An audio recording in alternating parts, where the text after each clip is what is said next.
here and I wake up every day to foolishness. I mean, literally foolishness. So I get up. They know she goes to bed. They know I pray. Last night it was so evil in this house. Evil. I mean, it was evil. Lucifer was here, present in the flesh.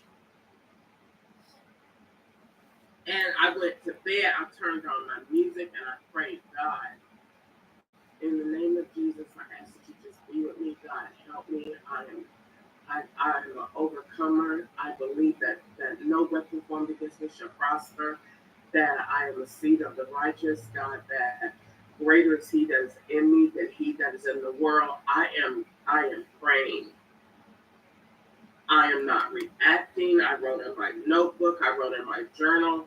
I refuse to build a lot. Give myself a break. Yesterday when I got somebody came over here yesterday, the landlord did, and he didn't come playing their songs. No, I'm not building for you today. I don't build when you want me to build. I don't do what you want me to do in that regard. I do what you want me to do, and it comes down to respecting the law. But it's no white man gonna play a song and think I'm gonna go write it for you. You done lost your mind. That's not what we're doing. I done let that philosophy go on for too long. That we play a song and she gonna build because they done trained my mind with all these stupid ways and that are.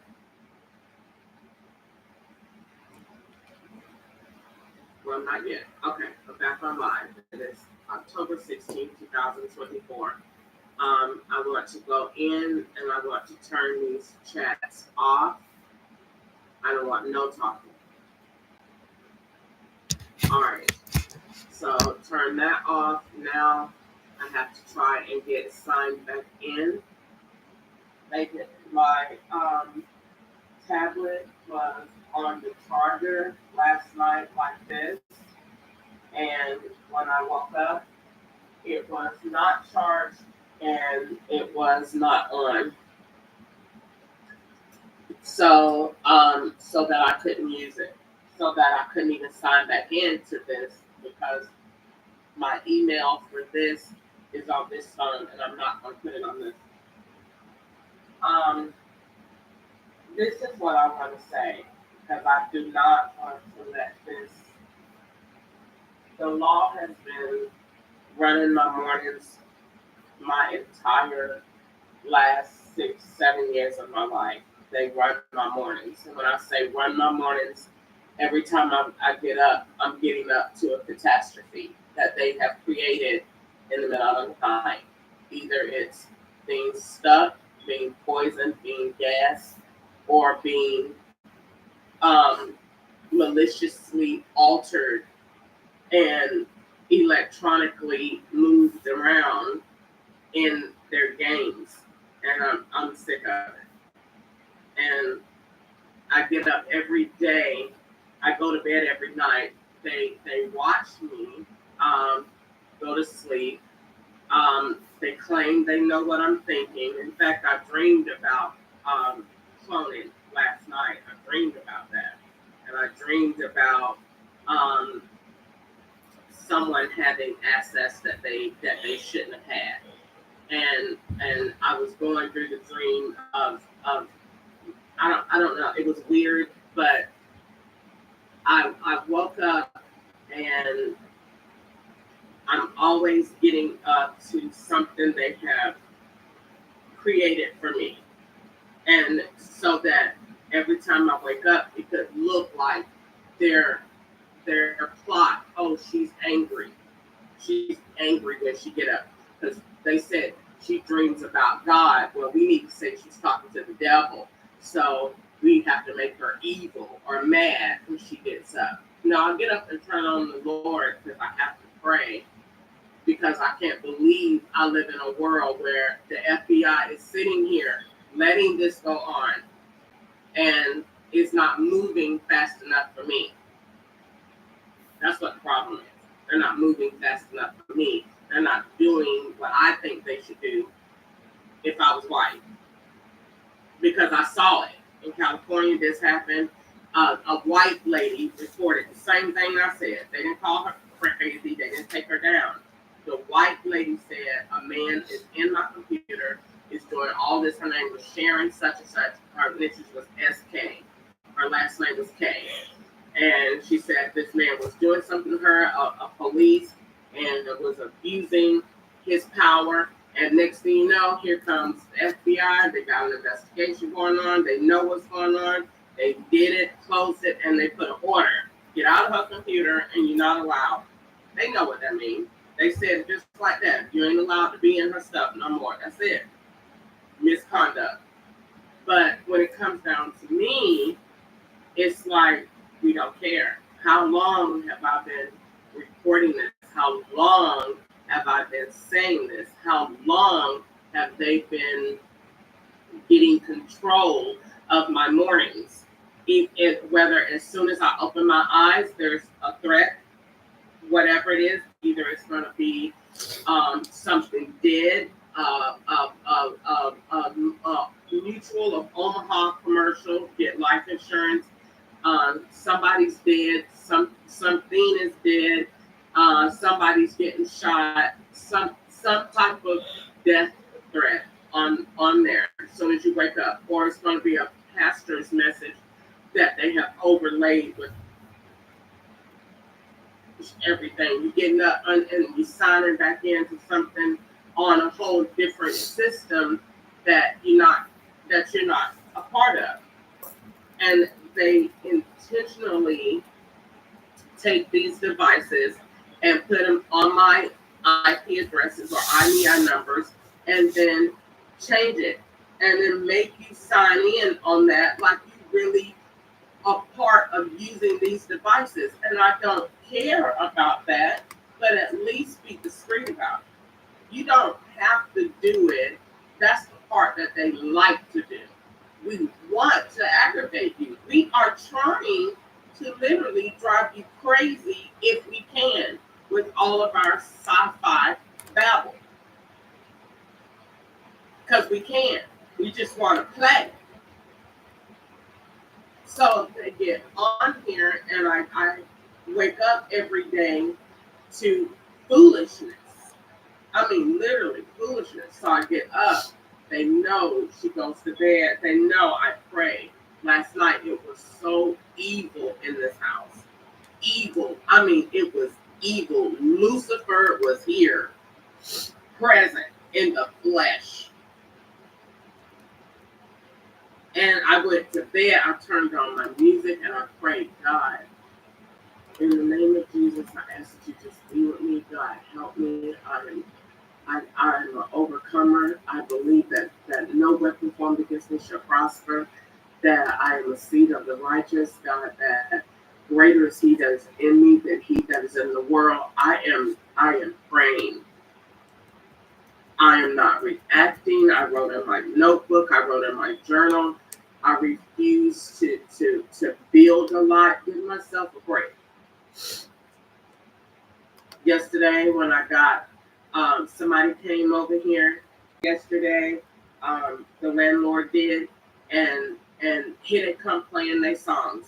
No, I'm not building for you today. I don't build when you want me to build. I don't do what you want me to do in that regard. I do what you want me to do, and it comes down to respecting the law. But it's no white man gonna play a song and think I'm gonna go writing for you. You done lost your mind. That's not what we doing. I done let that philosophy go on for too long.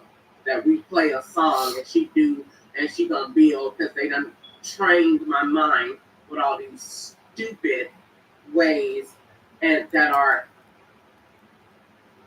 immoral and they are wrong.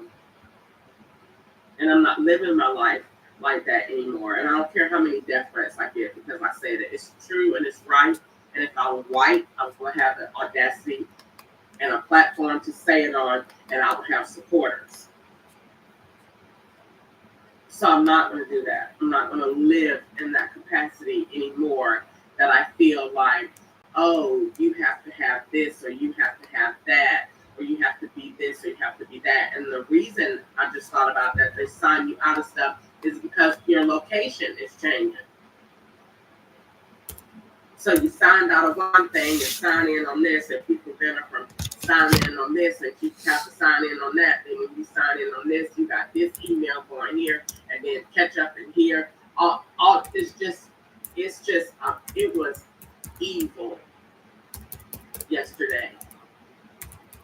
Evil, the most demonic day I have ever felt in my life was yesterday.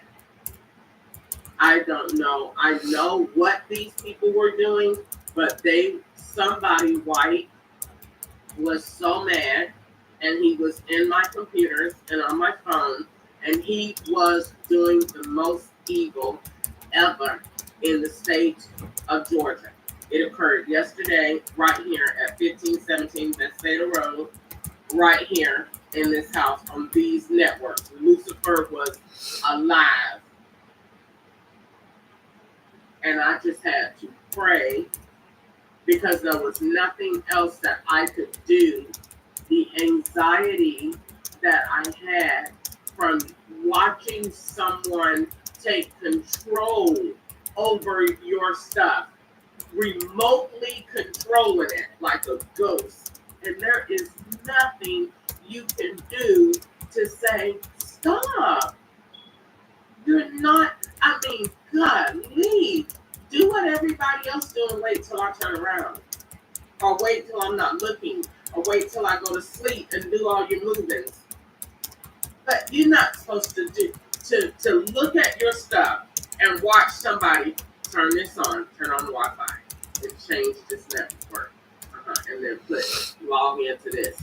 And then change it, log out of there. You just watching these changes. I'm on the phone yesterday with Easter. I know when I get on the phone, don't get on the phone because they're going to get on the phone. This is not even a real phone call. When you get on the phone, they're going to turn the Wi-Fi on and they're going to change the network. And when they change the network, that changed the phone number.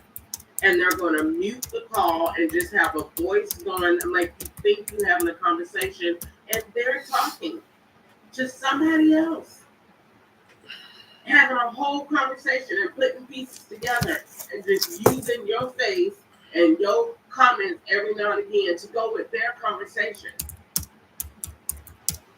And even if they're not doing it that way, then this is what they're doing.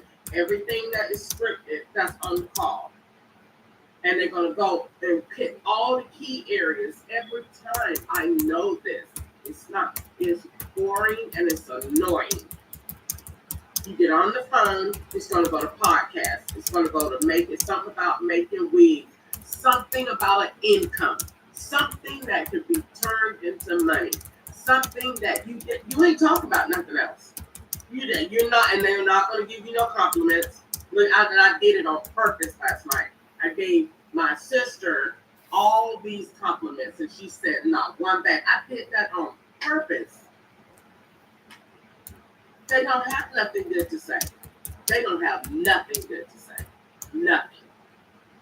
Everything on that phone call is we're going to talk about. This is all they're going to talk about. I don't care who you talk to. You can call the White House. They're going to talk about molestation. They're going to talk about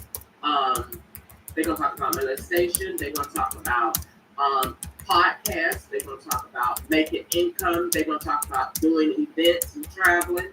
And they're going to talk about money, going shopping. And they're going to talk about different states, New York, Africa. That's it. That's it. That's all they're going to do. And then everybody is going to send pictures. Everybody. And they're going to send pictures and links. And you click on those links, and the links go to pictures, websites, and devices, and information that you don't know. And when you click on it, they're downloaded. When you click on it, the pictures is not what you think they are.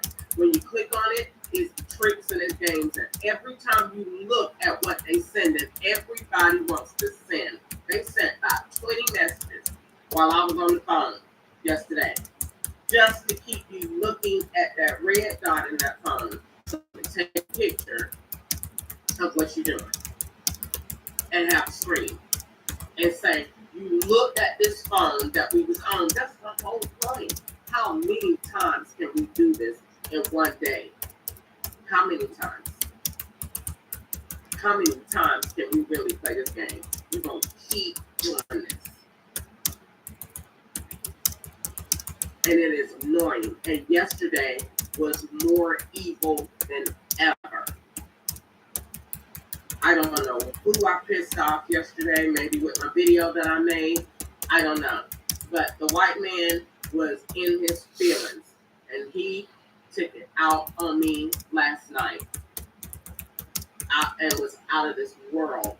Every time I went live, he turned it off. Every time I logged in, he turned it off. He was evil with all of those Roku motion detectors that ain't even coming from my phone. They're just from my room. Because when motion detects on Roku, it turns red to let you know I'm recording the motion, just like now.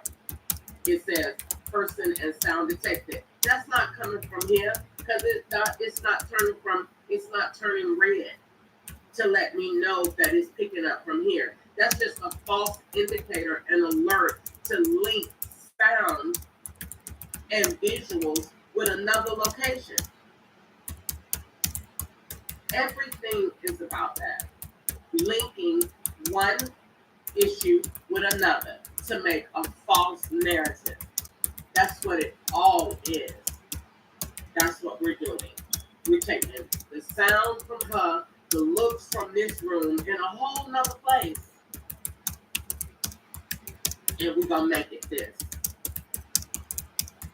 But at what point do you forget that you're supposed to be inconspicuous? Not supposed to even be doing it like that. But they do it because we want to give you anxiety. We want to aggravate, as if we're not doing enough.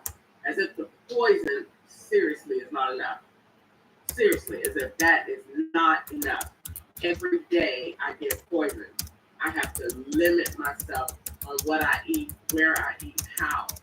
I can't just say, keep being careless and saying, I'm just going to trust God when God is sitting here telling you, stop eating out where you don't have control over your own food, making it, putting it together, or buying it in a tamper-proof container, which is no such thing, but at least go to the store and get something plastic.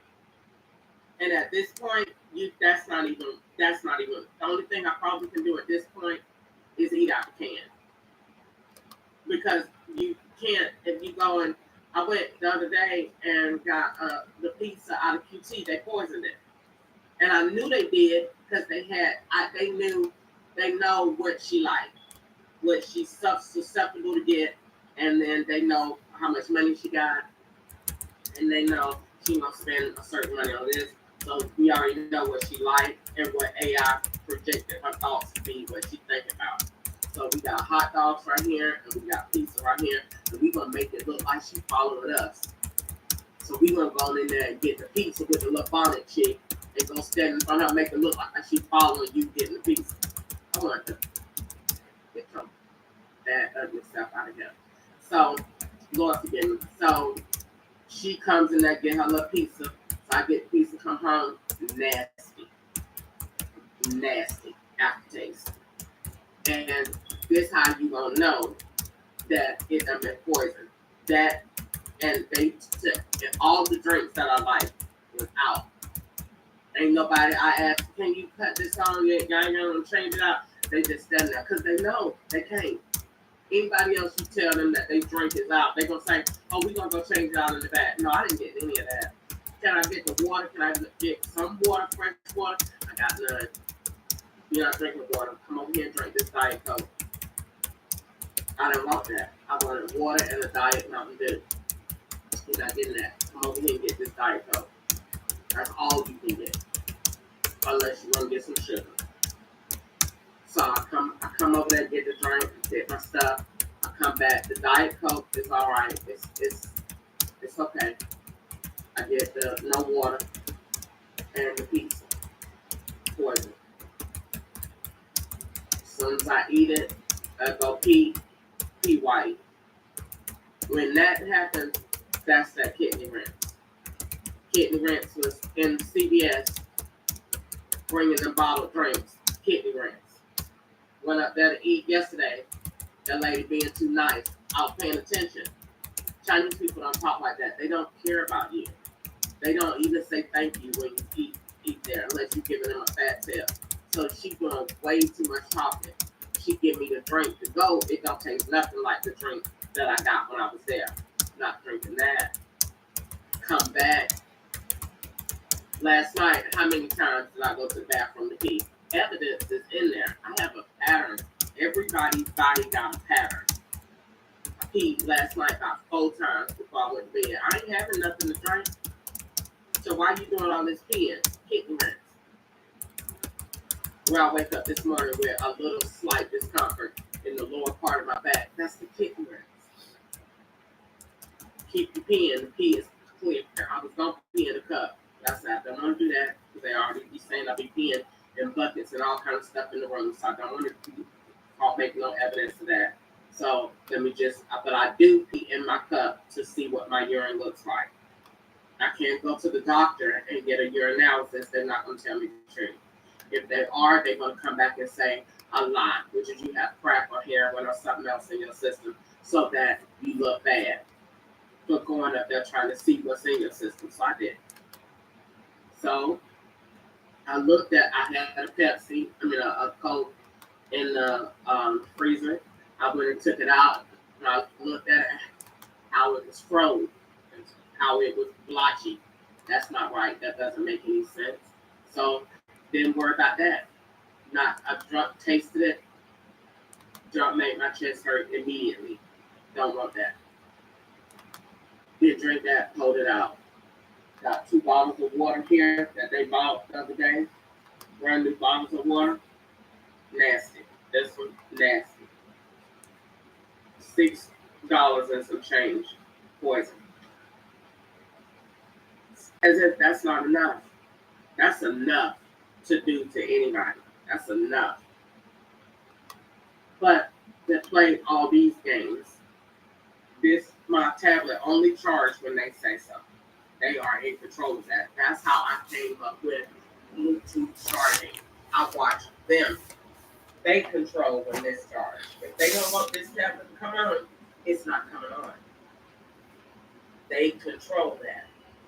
Your charging capabilities are in control, are subjected to the law. This is true. This is not I went crazy. I'm having a mental health 55 moment. No, this is a fact. If they don't want that charger, that tablet come on today, because I'm somewhere else where that phone is not in use or they in a different time period and that phone ain't in use, that tablet ain't coming on. I don't care how much you put it on the charger, it ain't gonna charge. That's how I came up with Bluetooth chargers. That's how I know you can charge a device. That's why they say we already know. Because they already know. They know. So sitting here looking at this, I had it on the charger all night. That thing ain't charged nowhere. We're not charging that. If they did, they turned it on and used it. Because they do that. Turn it on, use it, and then drain it and cut it off. They do that. That's how I came up with all of these different wonderful ideas that could be used for the community in a better way. I took what literally Romans 8:28, what the enemy meant for harm, this works out for the better. I literally did that. So having this, I looked at that, okay, how is this charging? It's not. They don't want it on. That means that email ain't in use right now.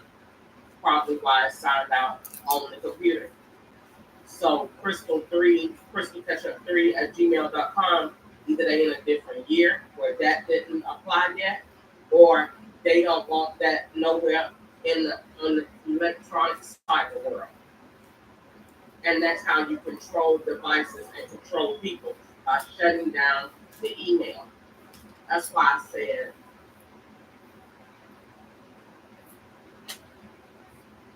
that's why I said what I said when it came down to God making me smart. In that regards, that's how you control people. The email. That's why as soon as you turn a phone on, you cannot get around it. Put an email to this. When you put an email to it, you are controlled. Because the email carries your location, it carries all of um, the mechanics to the phone, or how that phone is used, the ads that you're receiving, all of that is generated through your email. So when the email is logged out, then you're not trapped, you're not in the cyber world. But when you go back and log in, if they have changed the date and say, all right, we're gonna redo, we got a problem with um, 2017. We need to redo. Actually, let's see what year they had on TV. Let's say 2019.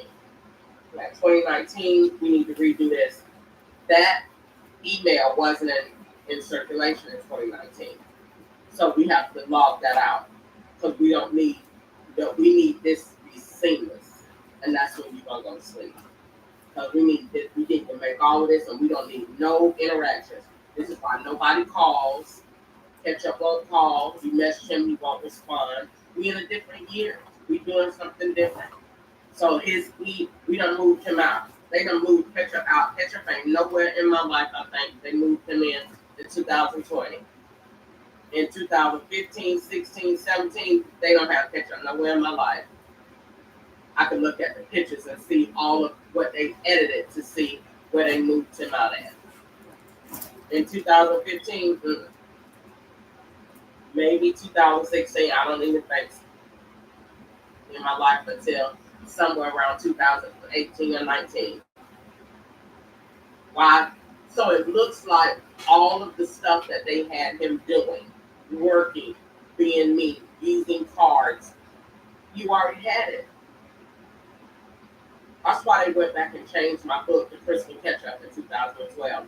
I wrote Chris.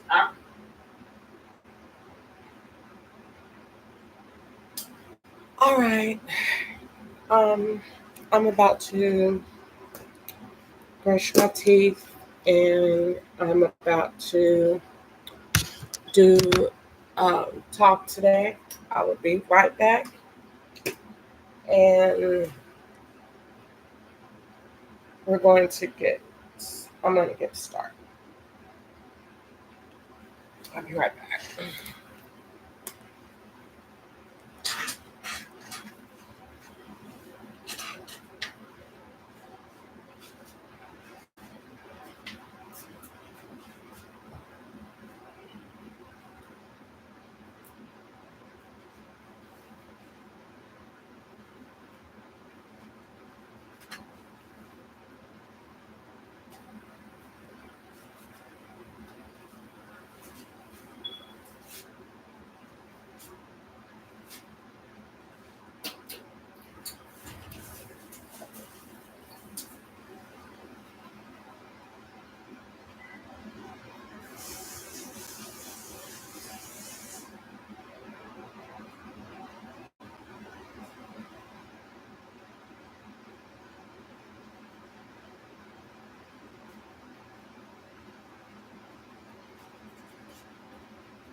All right, so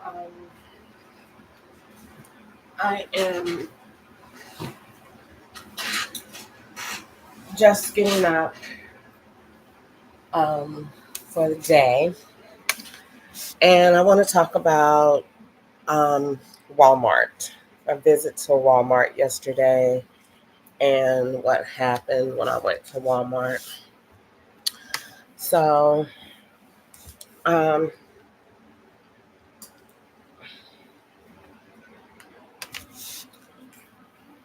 let's see.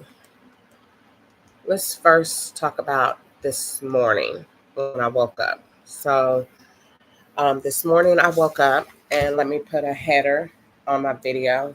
Let me start my video over for Facebook. So give me 1 second.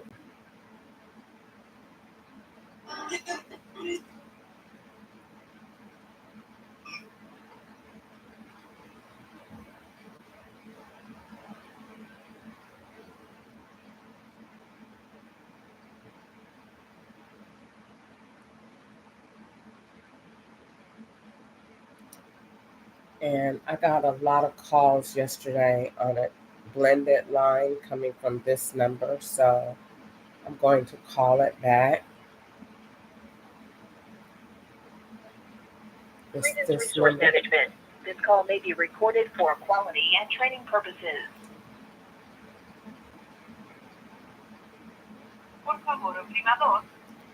Don't know what that is. Okay, so let me go back on live and let's get into the conversation for today. All right, so today is October the 17th, 2024. And so while I am on this video, you're going to hear a lot of pausing. I want you to pay attention to that. That just started yesterday. It started a little bit day before, but it started yesterday. It's like a lot of buffering, as if the internet is not good. My phone does it, so I'm going to put my phone in this video too, so that the screen of it could be seen like it's doing now. The TV does this same thing. So this is how I further know that they're connected. Plus the same ads that I get on the phone, I get the same ads on the TV. So that means, like I said before, that it's email related and device related and location related. That determines your ads and the type of suggestions that you get. But in my case, my ads are strategic. I only get certain ads. I get life insurance ads, that stupid black commercial that they made with that girl that's saying, if you think it's coming in clutch. I hate her voice. I hate the sound. Every time I hear her talking, I change the channel. I get that a lot about migrant um, spending cards. I guess they want me to keep hearing it so they could hear. I could hear a plot. I don't care about any of that, so I ignore them. But they play that all day. I get that all day. Now, the importance about that commercial is that commercial only played last year at a certain time. So when that commercial is played, I know that they have rewinded the time. Why? Because they were sending me messages saying, you're dumb and you're blind to the bread because we trying to take care of you. Because they took what I said that God said about African Americans and being slaves, that God said that we needed compensation for the abuse. I built the case in California, and California agreed. See, this is why Georgia is behind, and it's slavery based. California, white agents and all agreed that because the way that I woke up and built the case from the mental health standpoint, it's impossible for you to expect a generation to move forward when we came in behind. So we came in without any resources. They opened the doors and said, slavery is over and it's abolished. But some people didn't even know. I heard on TV the other day that certain parts of Texas didn't even know that they were free. And when the master did let them go, they let them go with nothing. So their parents, our ancestors, had serious issues of mental health, PTSD, but they were not equipped and weren't even weren't accustomed to getting treatment. So they just did not get it. So here going forward, where we are today, this is why that compensation is still needed. Certain ways and behaviors from our ancestors are still prevalent today. Slavery was not 400 years ago because Martin Luther King was still marching, and that wasn't 400 years ago. They want to keep putting that lie and that myth in your mind so that you're thinking that this was a long time ago. No, it wasn't. This was just, seems like yesterday. Martin Luther King died in 1968. This is just 2024. So when my dad came up in 1933, and he told me it was still segregated. So this is not 400 years ago. So if my dad had memories and thoughts and saw people abused, lynched, and hung and mistreated and had to, do certain things, then that thought and behavior trickled down. And so when you look at the African American community, if you're not willing to address where we still have struggles because you want to be in denial, then how can we ever truly overcome? Because no one is really willing to say, this is where we still got issues. So going forth today, this video, this live, is about yesterday, what happened after I left, when I woke up this morning, changes in my body, all of that. It's kind of like my day-to-day. I am going to start writing on my computer. I'm not going to lie, I have the best book ideas, but I hate to say that because anything that I do that is that could generate income, the law is going to take it. He's a real master. So anything that I do, he watches to see what he can make money from. And see, look at my phone. And you see that you see the dots there, it's getting activity. So it's doing something. My screen is just black. So the interaction tells you that it's sending and receiving signals. But why the screen still goes like that, it has 5 bars. I mean, all the bars are there. So on 5G, it's doing that because this is the law. They're annoying. So today, anyway, so yesterday I got off live and I had to go to the store because I had to eat. So I called an Uber first, and they keep sending the same man named Anthony. They keep putting that word out there. And let me say this about their words. They got words that they use to try to train you, manipulate you, and work some type of reverse psychology. And you can always tell when the person on the phone or the person is doing it because they will keep repeating the same word. Like they're trying to like they're trying to train you or something. I don't know what they're trying to do, or bring you under hypnosis or something. Like the other day I was talking to my niece and she kept saying groom, groom, groom, groom, groom. Like they'll keep doing it. And the other day they were saying poison, poison, poison. And then you'll just keep hearing the person say it over and over and over and over again. And like in a short amount of time, as if they're trying to instill something in you. So I've been paying that attention for a long time. That started back in California. But anyway, I went out yesterday. I called me an Uber, and they were very obviously annoyed by my video yesterday because they did the most when I went out, but they were quiet about it. It was a quiet most. It wasn't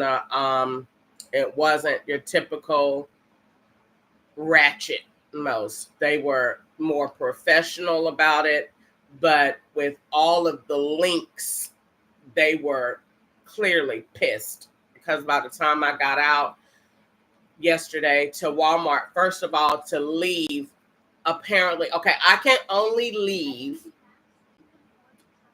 when they say and when someone else is ready to meet me unknowingly. Let me clarify that. So that, see how it keeps doing this. So let me put it over here in the window because I just don't want to keep seeing it. It's annoying. So what happened is, I have to get up and get my things. So what happened was, all right, so I called, booked the Uber. I see who's going to be cheaper. Whoever's cheaper, that's who they want me to go with. All right. Because Lyft tells lies. They put in every day in my app and say they went down 10% as a bonus, and they went up 10%. I guess they forget I save all of I screenshot what I pay, and I know the general cost to go to Walmart. So they go up $2-3 so that they can balance what the other person have paid. Okay. So let's say they got the Nissan Sentra in place from what Louisiana drove when she was here. Any vehicles in my immediate circumference, these are yours. These are your rentals. These are your wrecked vehicles. These are your cars that you bought. They have so many. They have an Audi that came in California. They got an Audi, they got a BMW, they got a BMW SUV, they got a van, they got the Hyundai Elantra, they got a Mercedes, they got a Mercedes SUV, they got a Mercedes Sprinter van, they got 18-wheelers, they got dump trucks, they got all of this because you got money because you're a kingpin. You're a gay kingpin. So you're both of them. So you have this wealth. Now, at certain stages of the plot, you lost your wealth because you gambled on drugs and lost it. And that even is going to have a role in the way my body is shaped. Because in 2004, when I went to jail, the feds didn't want me to go to jail yet. They were still, we just getting started. And she done went to jail. It's over. They hired somebody. They put Doris with Travis, and they kept it going. And so that's why the hips came into play, because they had him and her still together. And I don't have hips. I don't have big hips and gun holsters, as they call it. So they had her with him.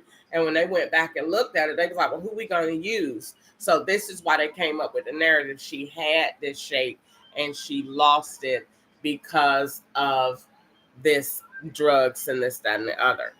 So moving forward into yesterday. So I called for a Uber or a Lyft. And when I called for the Uber or the Lyft, they sent, was it of the Hyundai Elantra. And I'm not gonna ride in that. And I knew they were changing the dates then because Ketchup is allegedly wrecked this truck in 9 of 2021 of when they made me leave the Sonesta Hotel. So they wanted me to leave the hotel so there would be no record of where I was with a pay record, something that they would have to change. So Ketchup had that wreck the same day that I went to Walmart and found out. So this is all what went to Walmart. And this is how I know. I'm going to link this to yesterday Walmart. So I go to Walmart in September of, I think it was the 3rd of 2021. I went to Walmart on Euclid Avenue. When I went to Walmart on Euclid Avenue, I'm wondering if I should be recording this on here because this live video is manipulated. But if I do it on here, because everything that I talk about that they don't want on record, they black out the screen. And they do the same thing when I'm driving on left too. So I'm gonna do this in segments today and see how it's being chopped and screwed. So when I get to Walmart on Euclid, I go in there and I'm looking for a laptop so that I could see if my SD cards still have the information that I put on them.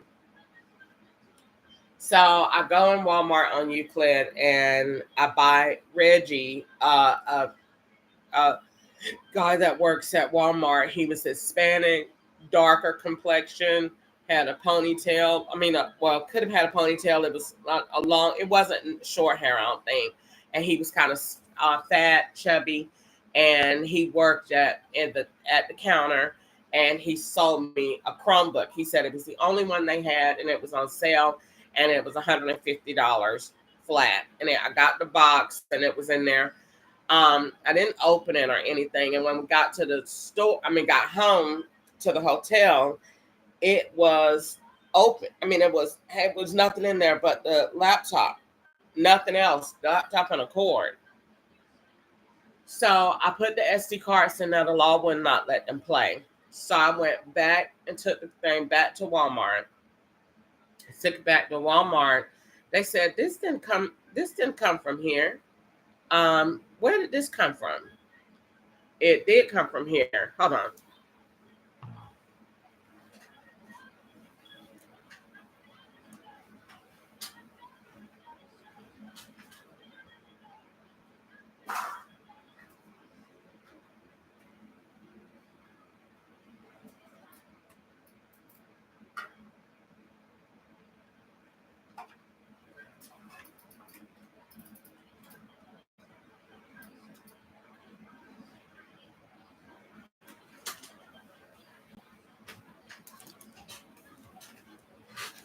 So I said, I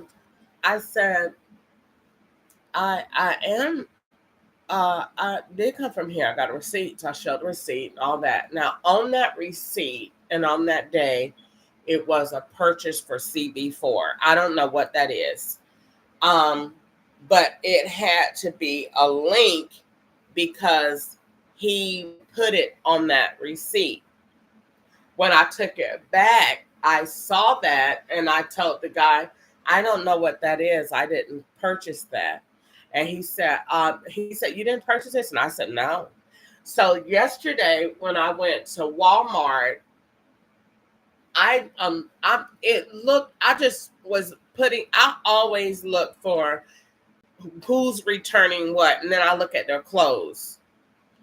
Okay. So when I'm using what happened in 2021 and I'm linking it with yesterday. So when I get to Walmart, I'm going to return stain. They see I got a can in my hand. So I'm telling you, this is how you link it up. I got a can of stain in my hand that I'm going to take back. The girl in the car gives me a the girl in the car gives me a black rag to use to hold it so it doesn't get on my hand and it doesn't spill on her car. She picks me up in Curtis Ketchup's white Audi. I hadn't took pictures in that ever, so they picked me up in that yesterday to take pictures. So when I get to Walmart and I'm going in the store, I got a can. They send a black male. He has on Ketchup's same outfit that Ketchup wore. He has on the Adidas pants that Ketchup had on November the 3rd, 2023. He has on the baseball, not baseball, but he has on the Scully, and they all roll it. So when you see, they got it in green and they got it in black. So when you see that hunter green Scully rolled up like this, like on the sides, that's a scout. They're working. They wear that and a sweatshirt and Adidas pants with 3 lines down the side and Nikes. Ketchup had on the same Nikes on November 3rd, 2023. So that same video, that guy was in Walmart yesterday at the counter with 4 of those 4 cans getting refunded. I didn't see him use an ID. He didn't get a card. They were scripting. As soon as I came in, they start reading the script. And then the girl says some of her conversation that she said to him, she says to me, Walmart is always going to be scouted, not without a doubt. They're going to be scouted this way in Walmart every single time. If they see that I have to do a return, Walmart is going to have the scout at the counter, and it's going to be a return scout there. And then it's going to be someone from loss prevention or the dope dealer, or a meeting is going to be set up so you're in close proximity with a person with the overlatched satchel. They like the satchels that go here because it looks like drugs and money and it's easy to transport. And they will have you stand in a certain position so that you look like they can manipulate that environment because it's busy. They like crowded environments because they're easy to manipulate and put stuff and change and words. It's easy to manipulate a crowded environment. So if the environment is just like empty and still, it's a little bit more difficult. You'll see where a computer has added this or added that. But in a crowded environment, it's easy to just blend in. This is what you always get with in plain sight. That's what that means, because it's so crowded, we're in plain sight. It's in plain sight, whatever has been added. So going to Walmart is always going to be congested, even with a lot of people, with a lot of things. In my immediate area of where I'm going, it's going to be crowded. So I go in Walmart. I go to the, first of all, let's get to Walmart. So I get the Uber and they are sending the Hyundai Elantra. No. So I go to Lyft and book through Lyft, and Lyft sends, is taking too long. And Lyft sends, I think was going to send, I'm trying to think of why did I cancel with Lyft? I think they were taking too long. So I went back to Uber to see if I could get it quicker, because I wanted to see if I could go to the thrift store before I went to Walmart. So I'll go back to Uber. When I go back to Uber, they send the same man, older man, that is in he's in a different I think he's in a different SUV yesterday, but he's always in an SUV. And I'm not going to keep riding with him, because now this is becoming a pattern, and you're not going to look like my driver or some type of Medicare worker. We're not doing none of that. And so I'm not going to do that. And plus, I've noticed that these vehicles that come that are white SUVs, they are staging some type of medical care, because the long booty girl at Judson Avenue, when she got mad on July 16th, her team spilt it out. And so because they take up for they partners. So when she got mad, they put that you're in hospice on YouTube. So these all white vehicles, it's easy for them to just put a tag on it to say these people were taking you somewhere because you sick or you ill, or it was a medical Uber or a medical ride. So I'm not riding in that, and I'm not riding with the guy that keeps coming. This will be his third time, and he's too old. I'm surprised that he's even driving Uber or Lyft, but I'm not going to keep doing this with you. So I canceled him. And then they gave me another white man that looked like he had hung 15 people already today. Definitely not going with you either. So I went with someone else and decided to go with back to, was it Lyft? Back to Uber. End up going back to Uber. So the girl comes and she's in Curtis Ketchup's car, and she's coming from the opposite direction. I watched from where she came. She came from the Flat Shoals Road area, which is where they also have another location set up of where I live, and a man lives there. So he lives on Flat Shoals Road. So I get in the car and I get in the back. I know this is Curtis Ketchup's vehicle. I know and this is when I know that they're really pissed with you today, and they gonna aggravate the hell out of you when you go in Walmart. And they did, but they did not do as bad as they could have. They remained professional with it. They did not be as ratchet as they can be. This is Riverdale, so they could be a lot more ratchet than they was, and they weren't. They weren't ratchet yesterday. This was your white people. White people worked yesterday. We're gonna work, and we're gonna aggravate her, and we're gonna do it nicely and with a smile, and we're gonna do this great because we're gonna make this work. And that's what they did. So I got in the car, and the lady was very nice. They already know when you see the vehicle, when you see it on the phone, and when you see it in person, they already know that you're saying they already know. So they got me going, get in the car. Now I'm looking for the Hyundai Elantra and the vehicles that I done turned down. Because when you go online to book, you're booking on a swap device using that other card that is sharing your information. At best, you're sharing that other phone, but you're sharing either one of the two or the same, but you're sharing. That's not your device, and that's not your card. They're going to manipulate that. So I go in and I get the card. I go in and I get the card, book the ride. The ride is coming. And the ride is coming.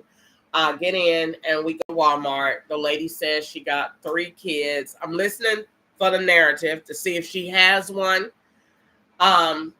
If she has one, if she got anything to say. She says Marietta. Okay, I know that Marietta is a location. Denise Booker made Marietta in California. So I know that that's a location, and so did Mary.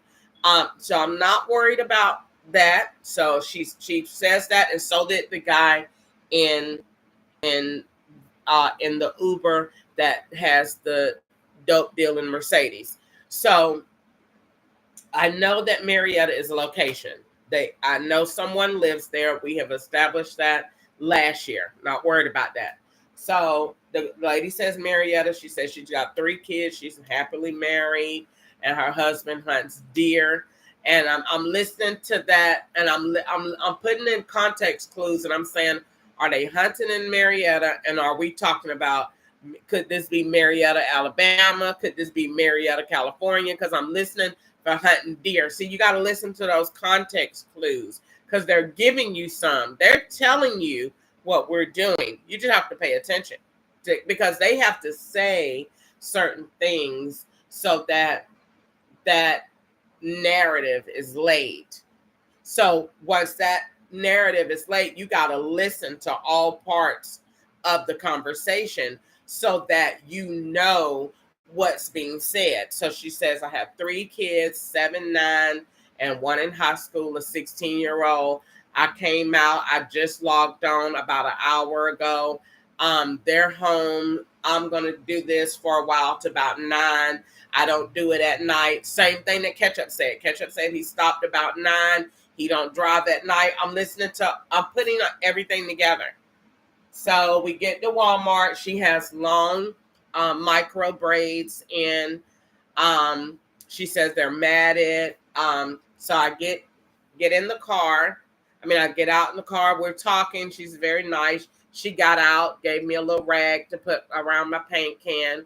I go in Walmart. When we go in Walmart,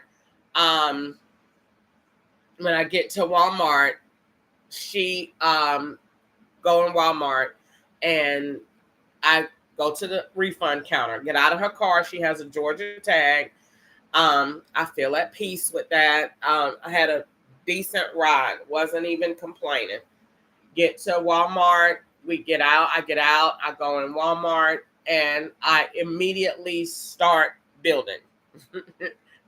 Get to Walmart, and my antennas are up. I am on alert.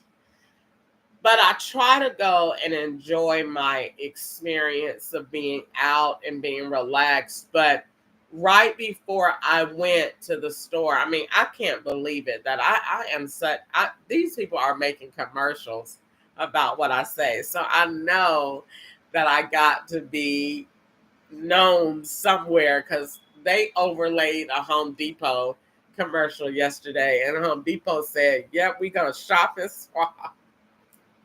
Come in and shop and swap. And I was like, Home Depot said that. So they said that yesterday, and I just laughed. I laughed because I be thinking, they done took all of the things that I say and made them into something else. So I say catch and swap, which is kind of like what a receipt is. They're throwing you bad information and they're swapping your information when they do it. So when they, like the other day when they brought me the receipt from Crystals, they know you like receipts. That's a catch and swap. Catch it because we finna throw it to you and we gonna swap it when you do. So we catching this, but you finna swap with us at the same time. So when you get that receipt from Crystals, that's not your phone number. But since you like receipts, go ahead and put this in your possession because that's the number that you just booked on. When you thought that you booked on this, this is the number that you use right here because we over here in this town. And this how we playing with you. So I got into the car, went in Walmart, and I immediately I'm looking for outfits, I'm looking for satchels, and I'm looking for the dope dealer, and I'm looking for what's being returned. Because all that is going to be staged, and they're going to have cleared it out. It's not going to be regular people up there. Nope. This is a production, and we only need the featured guests right here or who's starring in the script. So they had a guy complaining about a return. I'm going to stand up here and wait. Man, I took this home and this didn't happen. They had him standing there. They had an open box TV. They always have TVs up there. Almost every single time I go to Walmart, somebody is returning a big screen TV. They had that. They had the guy with the 4 cans. So 4 is major. So I saw the 4, I saw the hat, I saw the outfit, I saw the shoes, and I said ketchup.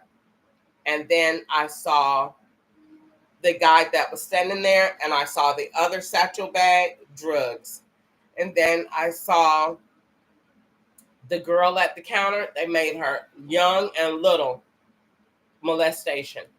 Then I saw the card. That be careful with them gift cards that Walmart give out, because they know that what they're giving out is bad. Anything they give you is bad. They're not giving you a regular shopping card. Look at the last four and then see if it is a bank card. Because what Walmart will do is say the last four of that shopping card may be, let's see, one that I had at Walmart, 7811 is a Walmart card that I got in February of 2021 in McDonough, Georgia. That Walmart card will be at a Walmart shopping card.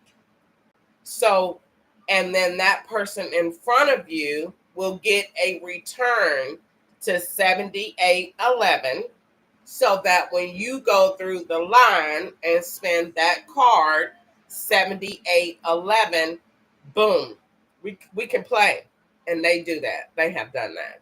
0668 is it was a card used in 2021 from a black male at Dollar General in McDonough, and Walmart used that same card up in California. Their shopping cards are always bad. When I get them, I save them and glue them down. And then they will be either that, or they will be to something that has already been returned by a man on another ID.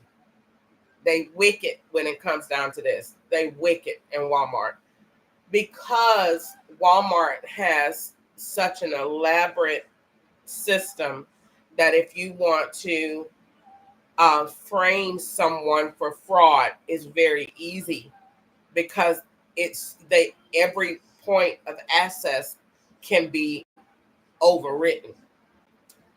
But at the same time, Walmart's system is so delicate that same ability, it can be used in reverse and they get caught. And it's always going to be in that little section on the receipt of how it was paid, how it's going to come. See, I know when you go in Walmart and you shop regular, anybody else in the world going to go in and their card going to say more than likely US debit or something like that, or debit card.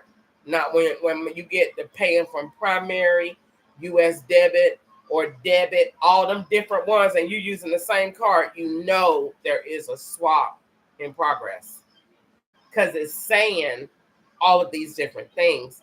Then if you get in different networks at the same thing, or see, I look at all of that.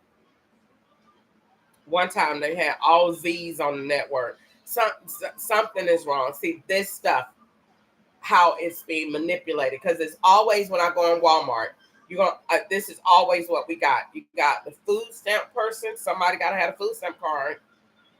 We got to have the other card, and then let's move on into Walmart, and I'm going to connect the rest of what you got when you go to Walmart. Now, like I said, they're not as bad as they could, because normally when I go to Walmart, somebody at the door with a big Uzi on their shirt, or with 2-3, or skeletons. They like that. They like to walk around with that. They played that on TV last night. They like to do the skeletons. They like to put a lot of they just like to do a lot, a lot of messages. They like to do that. I didn't really have a lot of that yesterday. They were clean and very professional about it yesterday. So I get in Walmart. I go to the line. Once I go to the line, now I'm going through my business. I get a buggy, and I go over to the paint section. I go first over there by the nails. I get deodorant. I'm looking at anything they done laid out. I go there. I saw a man with flowers in customer service.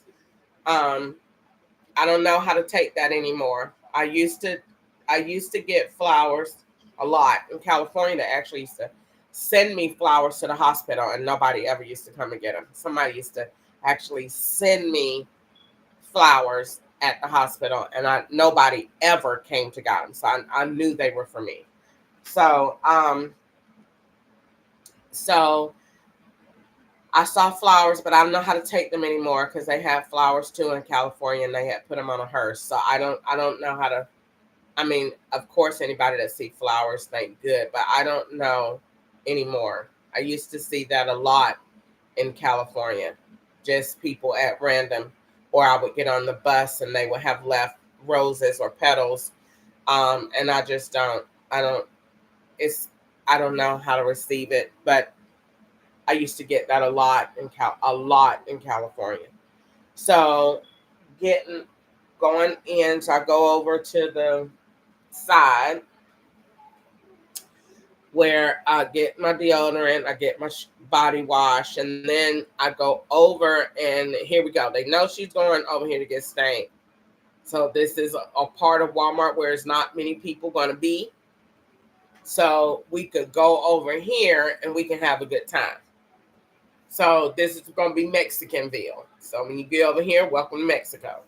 Because you know that you're doing it. I know that they're playing, because every time I go in Walmart, why do you got to walk into a Mexican conversation? This is redundant.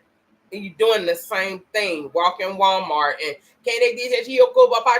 why do it, and it got to be quiet. This is why I said they do it on purpose. She going to aisle 9. Go. Get set up. All right. But pay attention to what they got in the buggy. They got a TV. They got the same kind of TV that you got, or one that's look the same size box. Now, why is that TV important? That TV is important because when I bought it from the pawn shop, they already had put the names in there and the identities that they wanted me to be. Now they say, Crystal, come on. How do you know that? Because those same names are in your Craigslist ads saying, come and live with me. I got a room for rent. Everything is a connection. So it's not hard to figure out what's going on. This is a connection. It's a web. A spider web is all connected. So when you tear down one piece, it's hanging on another one. Connect dots. So the TV, they had the show have a swap in progress of you buying that TV new. We don't want anything that you to say that you got this from a pawn shop. No, you didn't. You bought that new in Walmart. We staged the very same thing. They had it a clean swap. Ain't nobody else around. Go and swap this on this aisle. Stand here and have a conversation. Now, that conversation that they having is important. They might have them people saying the most. I don't pay them no attention. I don't try to decipher. I used to listen to hear for context clues in terms of how God allowed me to interpret in California when I was in danger. I don't try to interpret nothing they be saying anymore in the terms of the way the law want me to do it. I did it with God when I had to do it in California and I was looking for pitch, tones, and all of that. And God would allow me to know what I needed to do in a situation. I don't try to have no conversation with the people. I don't speak Spanish. So I get away from it. It's annoying to me because I know it's being done to make me look like a certain situation. Plus, I done been in Riverdale so long, and especially in 2020, Mexicans don't be in Riverdale. So when I go in there and I keep seeing a bunch of Mexicans all the time right here, Mexicans don't live in Riverdale. They live over there in Roswell or around Buckhead. They got a whole village. So when I go in there, you keep seeing these same ones. What are they doing? They talking and look at the purchase. That's it. They there to still link you in a small environment of these kind so that it could easily be duplicated. Because if they keep grouping you like this, then eventually if we have 50 shots of you with different Mexicans, you're a Mexican or you're in Mexico. Because we could take these 50 Mexicans, they probably had 50 Mexicans in there earlier today. We could take you and put you with 50 Mexicans. Oh, you're in Mexico. So you do that. So I get in Walmart and I get my stuff. I get away from the Mexicans. And then I go to um, the Owl, looking for an Allen wrench. And always on that Allen wrench, they're going to send a homeless profile look like. And it's going to be a man. And he's going to look like he don't belong on that aisle. They do that every time. And then every time in that same area and location, a manager of a coach or somebody in higher up management is going to be right around in the automotive battery section. All right, so we got that. Then I'm looking at what's being said. All right, so we got the return. All right, we got I said, look at all the connections. I said I returned it. Reggie sold it to me. Andre F.E. Coach. I don't know why he said Faye. Andre Faye.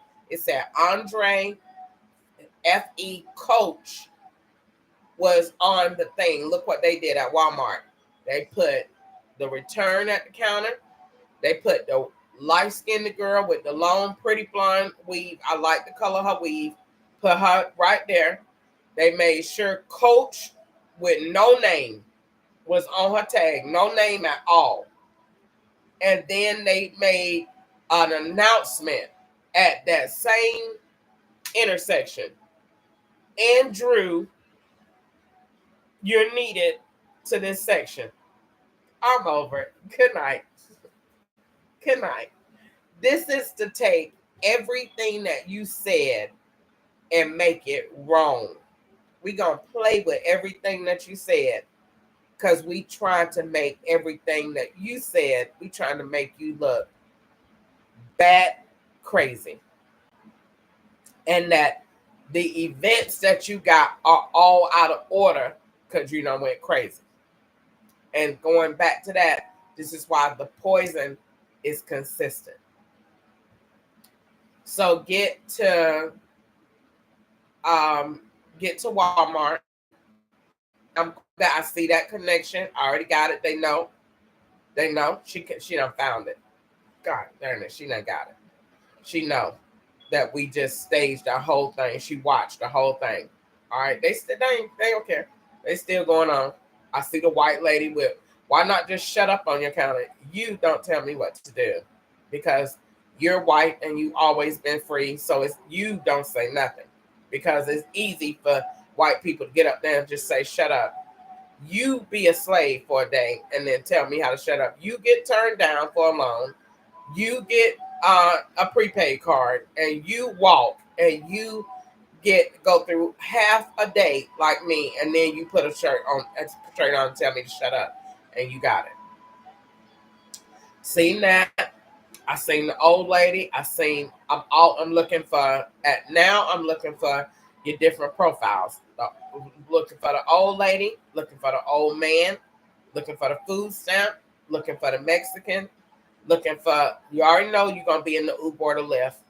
And let's see who's going to be at the register. And there's always going to be somebody that look young with no name like they had, because every time you stand in the front of these juveniles that they want you to look like, they're doing this and they're going to manipulate that environment. That's why they always have a person that looked like a kid at that register. So I get my stuff and I go to the back. I'm looking for an SD card. They got a young girl, short, maybe could have passed for Jay Shell. They got her. Um, Looked at her. Now I'm coming up. I had an old lady come over there around in the same section that gets somewhere I needed to be with like a curly wig that Easter had on. That was also what the lady had on up here at Beauty Exchange a couple of weeks ago. She put the Easter, got that curly wig on. That lady came up there and put that same wig on that they put for sale for $6. It was $10 then. No, it was always $6. The lady came and put it on, tried the wig on, and left out the store. So, and Easter put that same wig on and took that picture and sent it to me so they can take it and doctor it and swap it out. And they put the same outfit that Easter had on Tia Mari so you can see it again and swap that out. Let me be swapping all day long. So I got there. I got the I got my stuff. Got what I needed, got to the register. It's a young guy. Now coming back. The Centra was here when I left. Coming back, you gonna be in that Centra because you swapping with the same person doing the same thing. Now, that Centra, they got you in that, but they say it's a Civic. Then they drive by. This how you know that the wreck was fake that they did. Because the Centra is, if we know the Centra is a part of the plot. We know that. We know the name is. We know that. Liliana was the name that was in California in Aurora Hospital. And they got China with the same shirt that she had on. She had on a shirt with gold on the back. She had the same thing on here. They put that shirt in a package and sent it in the mail, FedEx, for somebody else to wear at a different time. So when you're gonna say that wasn't you, bam, they got the same shirt that was in California two years ago or a year ago. No, 2 years ago. That was 2022. So that same thing, they ship clothes for people to wear. Or they go online and order it, wherever they ordered it from, they order it too. Send one to Georgia and send one to California. So she had on the same shirt. So I see the name. They know. This is when they know. This is when they ain't really gotta do nothing to cause anxiety. They could just use a name. Just use a name. Let's aggravate her. This is white people. This is black people are more ratchet. They're more upfront. White people we can just put a name and a tag. And we can just say a bunch of stuff. And we don't have to do anything. We can just drive you by this accident and we know that you're going to want to build it. We know you are. We doing it on purpose. We doing it for you to build because we know that you are not going to be able to get past this. Watch what we did. Watch on you think you finna go home. You ain't finna go home just yet. We got a surprise. So I know I done booked 1517 Bethesda, but it says Chick-fil-A. So I go in there and change that. The lady said, I'll just take you and wait. No, we're going to change it. We need everything done in decency and order. I'm going to go ahead and change it. I know what's being done. I know all the manipulation, but I'm going to go ahead and do it anyway. I go in there and do it. We get around the corner. Now, this is how you know that Clayton County, that wreck was fake. Because the wreck that they had is the car that they said was on your left. It's impossible for the wreck to be real. Hello? Because the car that y'all got in the wreck was supposed to be my left. So it's impossible for the wreck to be real. It can't be real. So I just look at it, and then when I look at it, I see the guy. He's standing there. He's all calm, and I'm like, he's calm because they out there reading scripts, and the police got everything in the middle of the road because they want it to look like a big congestion. Now that whole scene may not even be here. It may be in Florida, or it may be in Texas, or it may be in Louisiana. It depends on whose tags was on the back of the car. Now, the lady that picked me up had a Florida tag. So it could be Florida. But whatever it is, I know for a fact it's not real because that's the car that was supposed to pick me up. So once I seen that, good night, y'all. I'm not going to do this with y'all. I'm not even going to build that. I'm just going to go home and write down, and I'm going to document it with Lyft that the person that picked me up was not in the car that they were supposed to be in. And that's it. I already know the account was swapped. I'm not going to worry about that. That's a given. That's a given every time you go on and book with Uber or Lyft. You know that you're being swapped with the driver, or the driver is driving with a buddy next to you, like we were going to Walmart. They intentionally came next to me in the Hyundai Elantra. They intentionally did it. It could have been, well, we're going to drive the Elantra because we're going to be undercover in the Elantra, watching who drive. But we going to be, that Elantra, whatever car you turn down, sometimes I turn them down to see how many cars is in circulation. These people run as a team. They are familiar. They like to have fun. They go out as a group. They look out for each other. So it might be about 6 of them on the road at a time. You got to pay attention because they ride in groups. They don't ever ride by themselves, ever.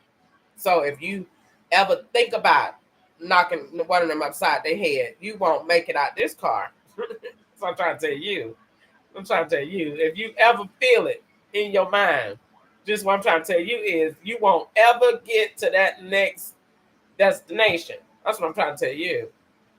As long as you understand that, be worried about it. You think you'd be riding with an Uber out by yourself? Child, please. Them people got about 7 of them at every stop. Everywhere they pass, that's their buddy. So they feel secure all the way. A lady pull up in front of Walmart. She got about 10 of them out there with her. Don't worry about it. We see you everywhere you at, boo. We right here with you. Let her try it. Won't get out that car today. Won't get out that car. Not this week. So that's how that works. So you go out with a team. So I seen the Elantra. All right, but it ain't just two. It ain't just two. It's always what you see immediate, that's in your immediate view, and you always got to look for what you didn't see. You always got to look for what went on in the automotive section where you didn't go. See, they specialize in what you didn't see. This is all to keep you busy and to keep you looking. Hold on, it's a lot of noise. Hold on.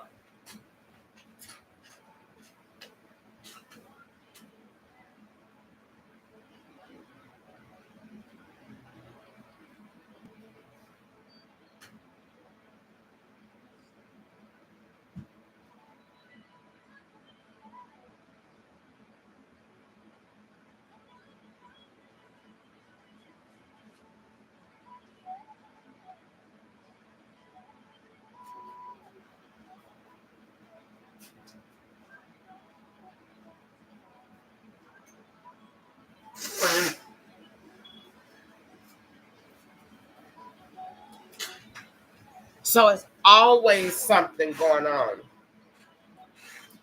in automotive, and it's or in a whole nother area somewhere else. See, when Uber and Lyft take 10 to 15 minutes to pick me up, that's they waiting on somebody else. Somebody else got to come in this area that got the same card. See, wherever that card is at, when I move, they move. Just like that. They say that on TV. That's their song. They motor. When we move, you move. That because that you don't move until that card. If that other card is in Union City, you gotta wait. So Uber and Lyft, they might say you gotta hurry up because we see she finna get ready to go. She in the shower. So if I'm in the shower and that other card, Ketchup got that card, or Gwanda got that card, or Powell got that card, or anybody on this network got that card, you gotta wait. That Cash App, they gotta come. You gotta get that Cash App card back over to Riverdale because she in the shower. We can only stall so long without it just looking bad. So you go get in the shower and they gonna start bringing it in then. Come on, you gotta come on back. So she in Union City, she sleeps. So it might be in Union City working. That's when you finna go to sleep. Because we want to make sure you don't move while that person, they need 8 hours where they at. Because we got them taking care of an old person and all of that. So you gotta sleep. We want to make sure you not moving, going nowhere. So when you get up and get ready to go, let's say they're gonna get off at 4 and you up at 2:30. All right, how we gonna stall this out to 4 o'clock? Because she look like she finna get dressed.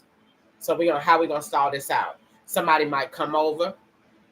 Somebody might get you. It's gonna be some kind of deflection. Ketchup gonna call. Your family gonna call. They're gonna do something we need to stall this out an hour and a half. She gonna get in the shower. She gonna get dressed. Uber, we gonna make the Uber wait 30 minutes because the other car ain't coming back over here to 4. You can't go on the network without that other card. If necessary, if the other card is just still busy, then what they're gonna do is they're gonna just swap the phone and somebody else gonna put it on their network, on their IMEI, and then they're gonna use electronic pay. And they're gonna boop boop, and that's how they're gonna do it. If the physical card can't be there, they just gonna put it on the electronic on their phone. And you're gonna do it that way. And they're gonna link it through an email or some other kind of conversation. They're gonna do it that way. But either way, you have that.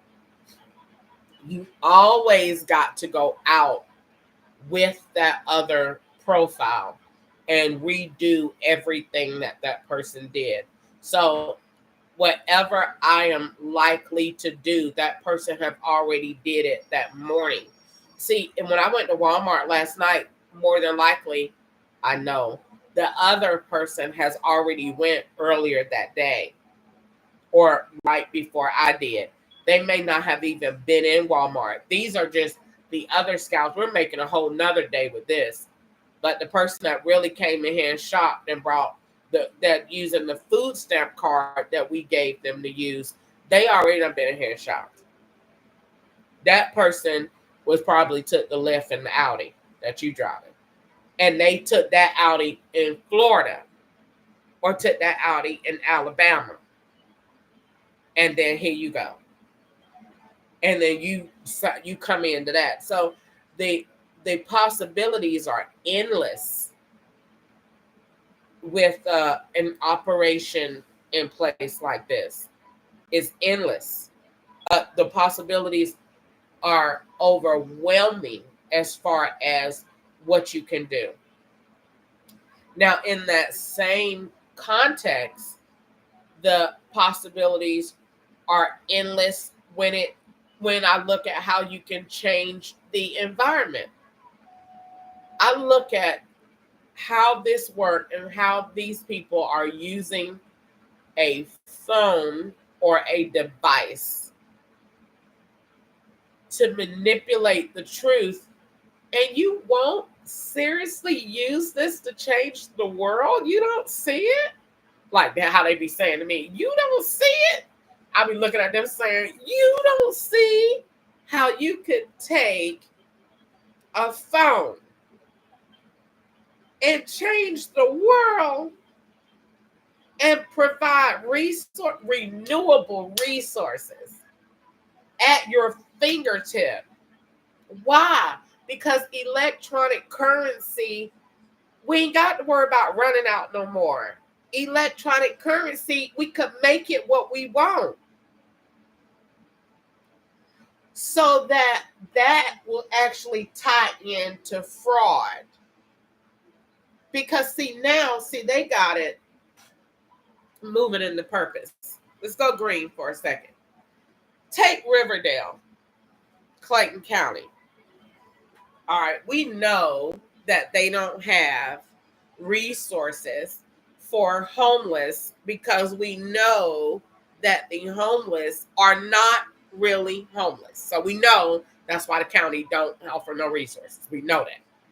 Nowhere. Because if they did, then they wouldn't be oppressing people because they would just go get help. So we restricted help. So when we put you out there, you out there. Ain't no coming back.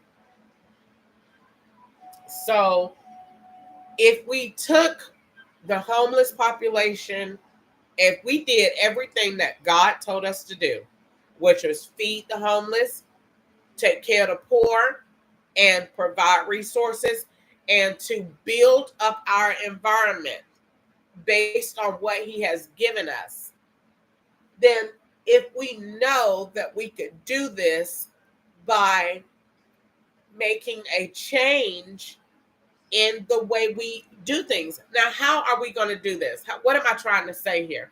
What I'm trying to say is I took everything that happened in this scenario, in this operation, and said, if we take the homeless, the unemployed, if we build them up instead of using the system to tear them down, to isolate or segregate a group,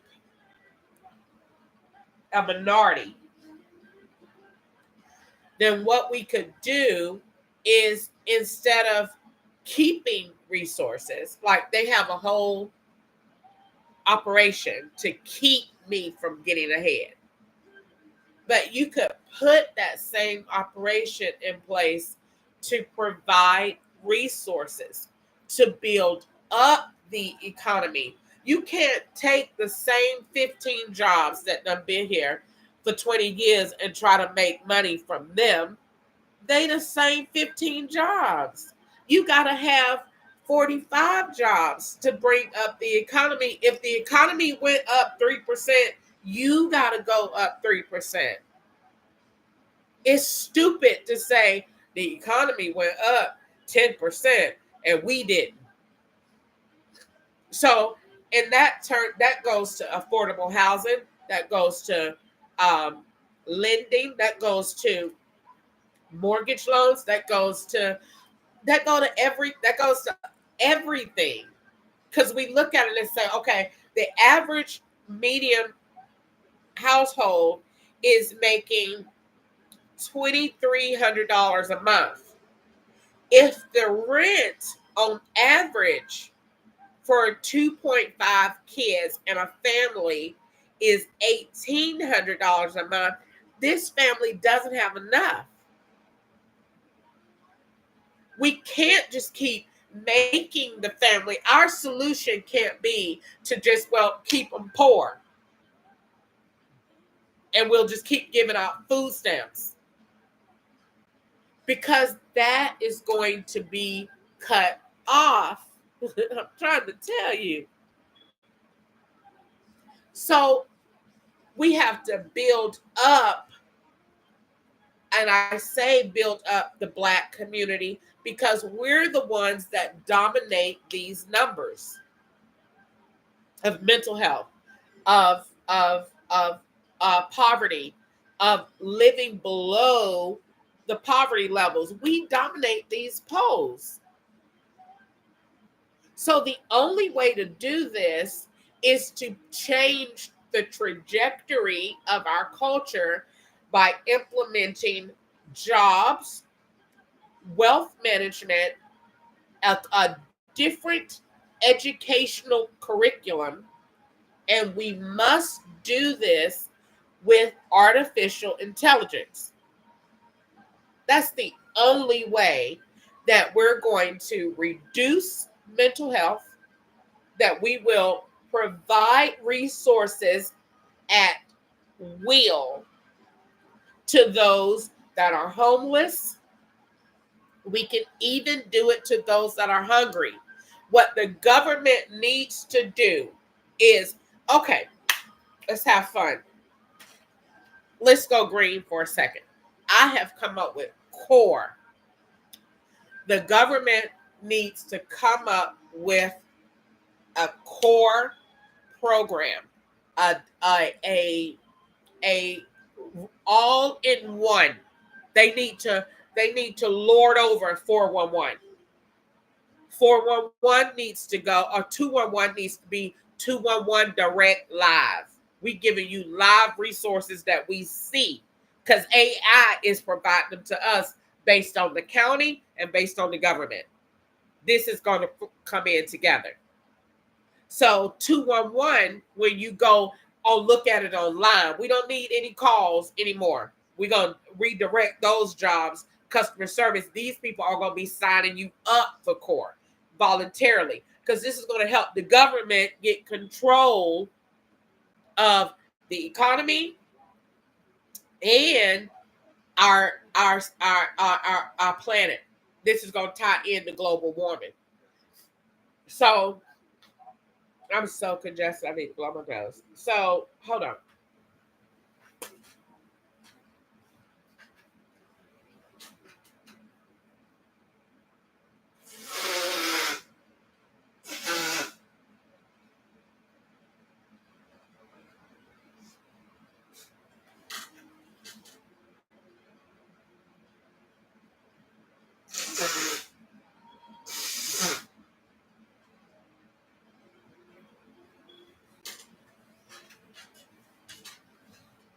So what we need to do, and I'm gonna pray right now because we're going green. So, Father God, in the name of Jesus, I come before you right now. I yield myself to you, Holy Spirit. I come before you as humble as I know how. Forgive me of anything in my heart, anything that's not of you, any sins that I could have committed that I have not been forthcoming about, but anything in my heart or in me that is not right, I surrender and I submit to you right now, Holy Spirit.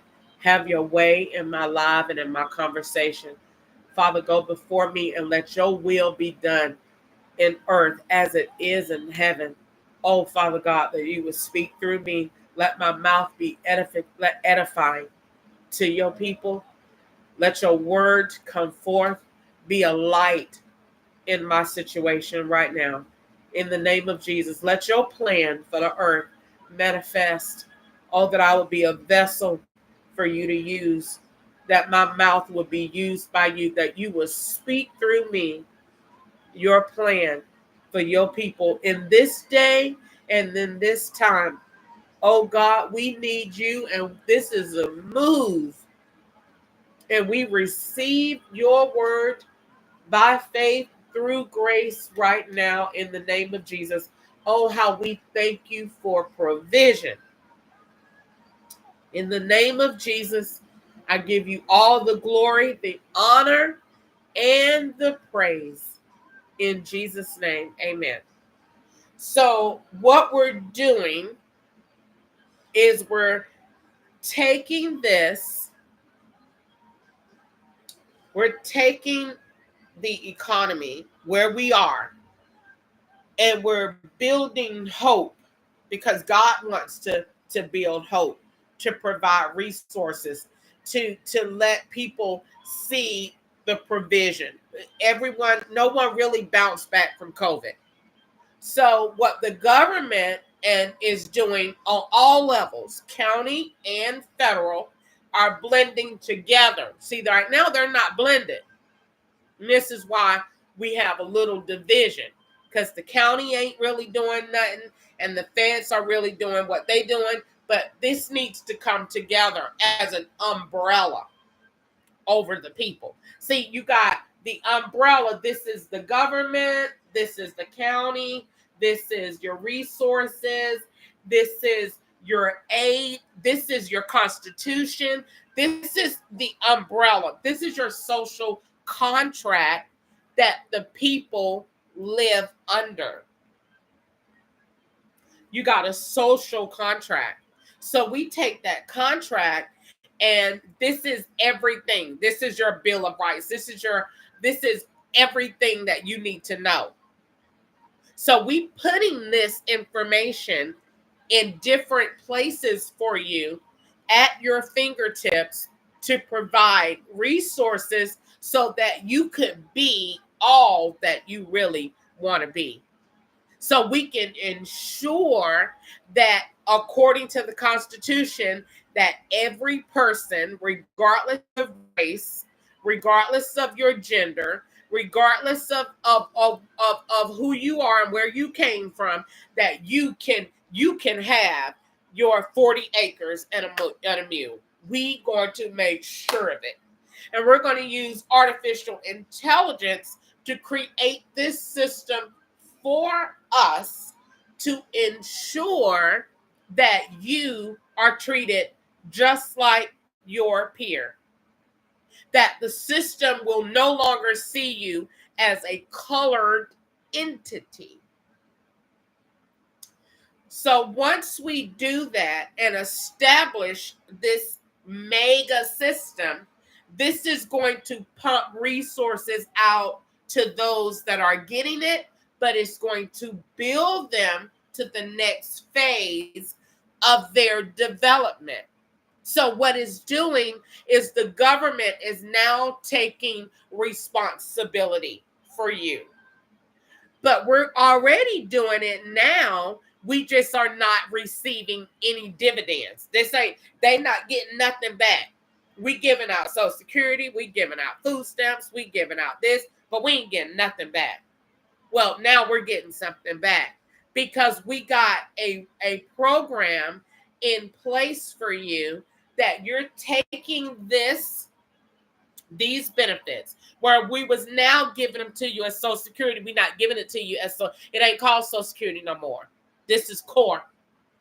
Because we're taking that and we're saying that even though you're at home and you probably are in a wheelchair, or you probably can't walk, or you probably got some other ailment, or you probably got hurt on the job a little bit, we now have resources that are short-term that we can build you to go to this job. Or we're implementing resources. For example, if they implemented core would be on contract with customer service for about 3 to 5 years. We signing people up and maintaining them. And this is where you go, instead of a caseworker at the county, you call a core. Caseworkers gonna back out of dealing with people every day. We just strictly working with the computer. Why is that important? Because it's time out for when you go to apply for this, apply for Social Security, apply for this. The wait time is why people are going into poverty. We can't wait. We hungry. We got kids. I need this. I need my rent paid. So we cannot afford to have people in place where a robot can be in place to handle that claim, process that claim, expedite that claim, pay out that claim, and the human is strictly overseeing, maintaining, servicing the account. We can instead of taking the job completely off the table, because the robot can take the job off the table. But we don't want to do that. We want to just change the job so that let's take you from the front of the building and you go into the back. So whereas all of these caseworkers at defects and all that, you're going to move out. You're not seeing people no more. You got kiosks. Come in here and you applying. You can apply on your phone. We ain't even got to spend the money for kiosks. You can come in the kiosk and pick up your card. Or come in the kiosk if you need to replace your card. That's what they there for. But you, on the other hand, you go online. And it's encrypted to make sure that we are not allowing people, and you already know where I'm going with that, where we're not going to allow you to do what they say that I did. Anything that they say that I did, God put a system in place to stop it. That was what he did to show that he's talking. That's what he did, because I'm not that smart. God did that. So they said that I was around here applying for food stamps in all these different states. Oh, yeah, God said we're going to cut that out. That's not going to happen anymore, because what we're going to do is take that food stamp card away. That way we won't ever have to worry about this shopping process going on anymore with anybody else. That will stop hunting and it will stop fraud, because you're not getting a card per se in that regard. You're getting a card that goes on your QR, that's going to go on your app, and that's going to change, because we're going to make that QR code interactive. See, they got a flat QR code. That needs to change. That needs to change. That QR code where you scan on the bus, that QR code needs to be advanced. That needs to be interactive, ever changing. For when you go to sign on, that makes you not be able to take a picture and send it somewhere and then gain access. You can't, because it's always changing. We got a bunch of codes that go with this that are ever changing. This keeps that system from being duplicated. So they don't have to worry about anymore. We took a screenshot of this QR code and sent it, and you could get on the bus, or send it and you could do that. Oh, you can't no more. You can't. They done changed it. So when it comes down to applying for food stamps, and you get a card and they just send it and then hooking it up to Walmart. Oh, we not doing none of that no more. We ain't doing none of that no more. Them girls used to get on my nerves at the House of Horrors, getting food stamp cards that go to cash apps and then ordering all that grocery and saying, Krista, you'll get the dough. No. Why you can't answer the dough? I'm not going to get involved in none of that. No, I'm going to order grocery and I'm not going to get nothing from Walmart. No, I'm not going to do that. But I will write down the tag number of who brought this grocery to you. I will do that. I will write that down and put that in my notebook. I will record who brought that grocery to that door, because I know that y'all doing something wrong, because you're not supposed to be able to do that. And so that's why I'm helping these stores, so that their systems are more equipped to handle fraud, so that people are not able to attach cards and orders from addresses and names that are not created on their profile. This is going to keep you from sending. You can't even send grocery. You buy a food stamp grocery and sending it to somebody else, and they cash apping you the money. So you making Walmart a part of you selling food stamps, because that's what they was doing in the House of Horrors. And I got mad. And what's the name said, you can't stop people from getting grocery here. I can't stop it, but I can tell. And I will tell, because I know that automated Cash App card goes to Fifth Third Bank. So I can't stop it, but I will tell. Because I'm not going to sit up in here and be quiet. And now, whatever you do when I'm asleep and God don't tell me about it, then you good. But I'm not going to sit up here and see you spending no Cash App card and know that card linked up to me and think I ain't finna tell on you. I will tell on you in your face, because you spending it in my face. So I'm going to go to the FBI and tell them in your face, you didn't have no care for me. I'm not going to have none for you. I'm going to tell, because I'm right. And Anna Mae had a food stamp card, and they sent ketchup in that same blue card that she had with that PFE tag on it, poison everybody food. She had that same tag on that card that they put ketchup in, and she had that Cash App card. And he was working at Amazon, and she was working at Kaiser, and she was getting disability, and all of this fraud going on. And they living under the church house. I'm gonna tell on all of it. Don't worry about it. We gonna get it out in the open, and let's just let the white people handle it. We gonna tell. I'm not gonna worry about it. Hold on.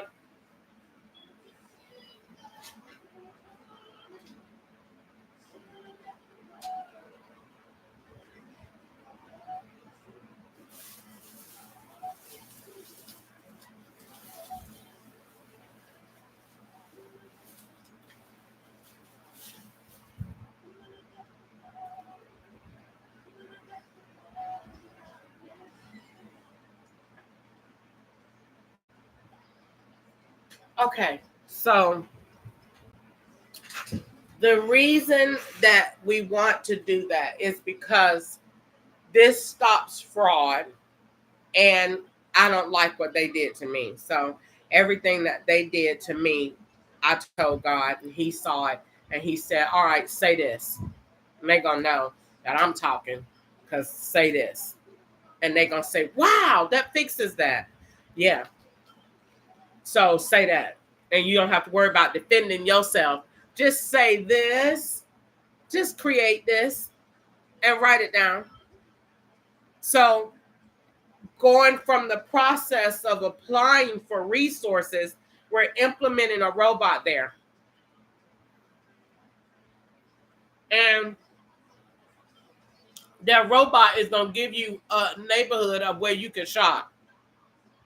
Or you got so many times to shop out of your network. But you're not going to keep going to shop and thinking you finna give your card to your friend and all this, because I watched all of that. We're not doing none of that. We're going to crack down on that because we're going to take your card. You get a digital card. And if for some reason you lose access to your account or whatever, can't gain access, you come in, go to the kiosk, and you can register with your ID to get another digital card if you lose your phone or something like that. And you can come in and register, and they will cut access to that card off, and you get another one. And you don't get to see those numbers. See, this is how we gonna get so smart. You don't get to get access to them numbers because you won't be putting them in online like they be doing me on Uber Eats, somebody snap. No, you won't be snapping. We're going to snap it off. How about that? We're going to cut that down.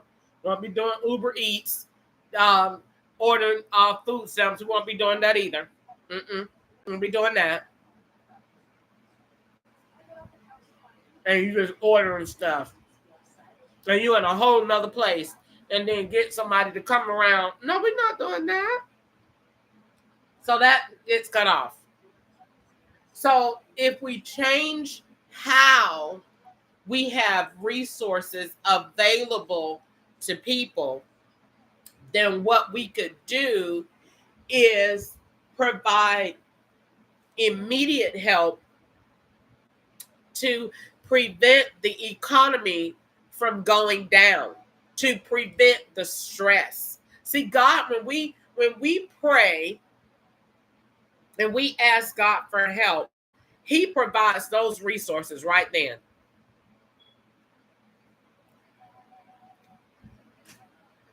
And we receive them by faith, through grace. He's by just the grace of God that he's given us. It's nothing that we have done. So just by the grace from the government extends us grace. And so they provide these resources, but this is just grace. Just because we don't owe this to you. We don't owe you Social Security. We don't owe you food stamps. But just out of grace, we're going to put together something to help to be a bridge over your troubled waters, because we know in this community they struggled more, and they do have more, according to statistics that we're looking at, this data that we see.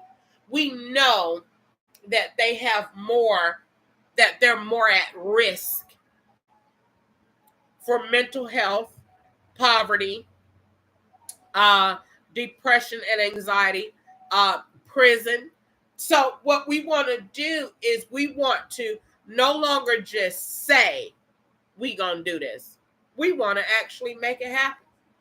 We want to put together that system that's going to be in place, so we no longer have to worry if Jerry got elected and he really gonna do what he said. We ain't got to worry about Jerry no more, because we got a system.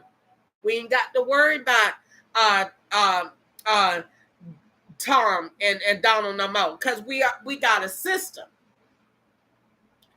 That the system is made in the image of the Constitution. So it goes with us. Medical is all things resources, is all things that you need, with provision from the government based on federal regulation, because the federal regulation is what we go by. Everything that we really need to shape our society is on a federal level. They dictate the bylaws, in so many words. They control, they govern how we spend, what we spend, where we spend. So in that philosophy, the county kind of comes in as a subordinate to what they said. Well, we're providing this on this local level. We take care of our own. So in that regard, what do we need to take care of the 1,600 cases that we got in our county that are homeless or that are hungry? What we do is we go to the feds and we say, we would like to implement Fed. And I said that in California, and they said, yay, they sent me money that day. I got a treat. White people love that. They love Fed. Loved it. God gave it to me. And it's feeding everyone daily, because God does. He feeds us all. He fed us, the children of Israel, manna every day. They looked up to heaven, and God provided. And so what we want to do is we want to look up to our government, and we want to acknowledge, we want them to know that it's a problem, that we can make it work, but food is too high, and the food that is affordable is not healthy. We can't eat chicken every day from Churches and Popeyes and KFC. We can't eat it every day. We can't eat McDonald's and Burger King every day. So we need resources that says we have a nutritional program to overcome hunger and put nutrition in place to go complement your medical. Because if we don't teach you how to eat and how to govern yourself, or for those that don't know or that are just eating because this is more affordable, then we gonna end up taking care of you on the back end. And see, we try not to have that back door open. We need to shut the back down. So in order to do that, we have to have education. So let's create a federal nutrition program that makes money. Because we're pulling from resources that we already have.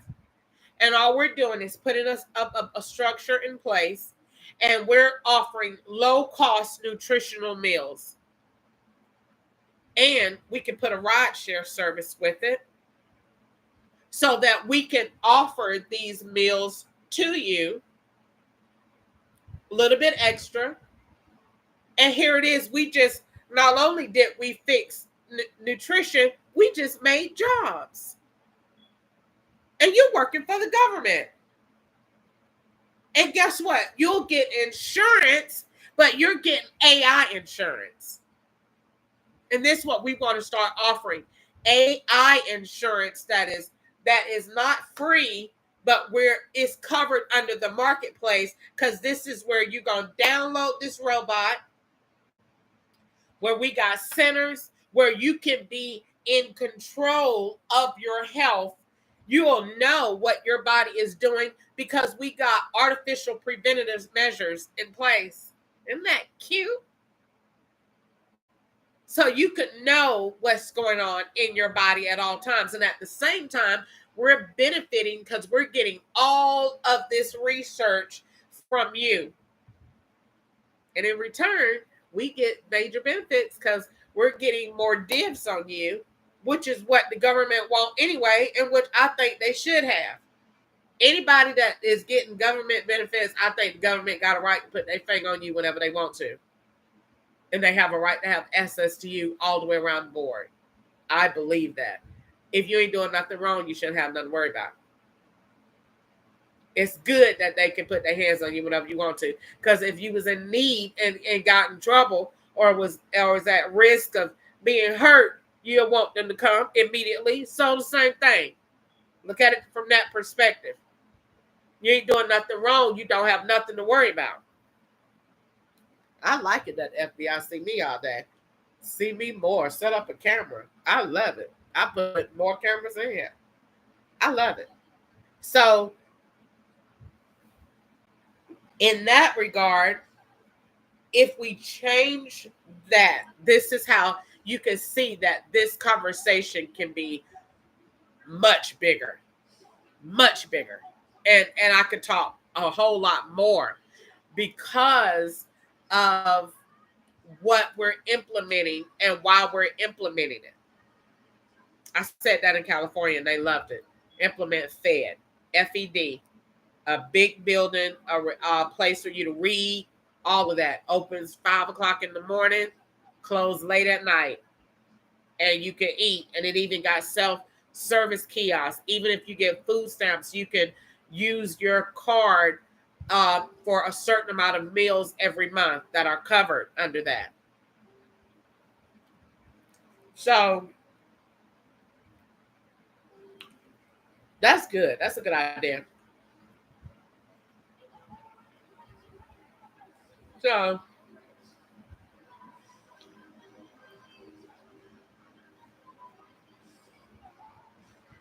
I love talking about that. I love talking about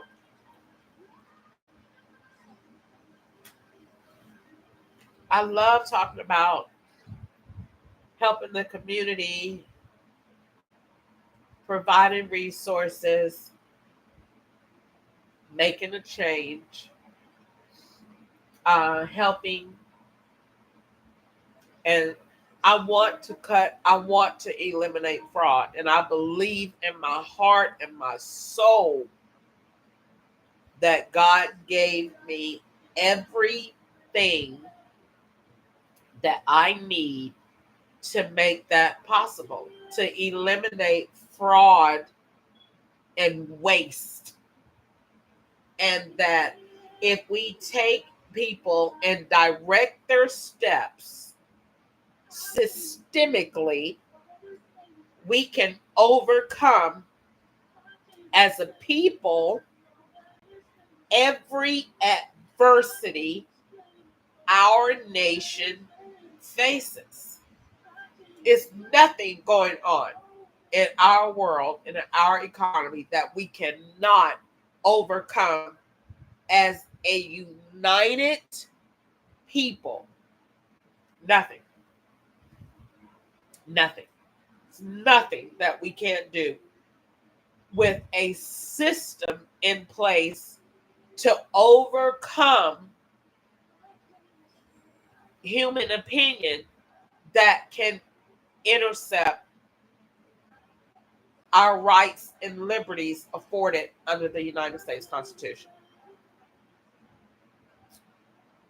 So that means that where we may be discriminated against, is you can't anymore.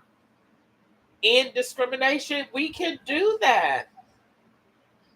You're taking the human opinion away.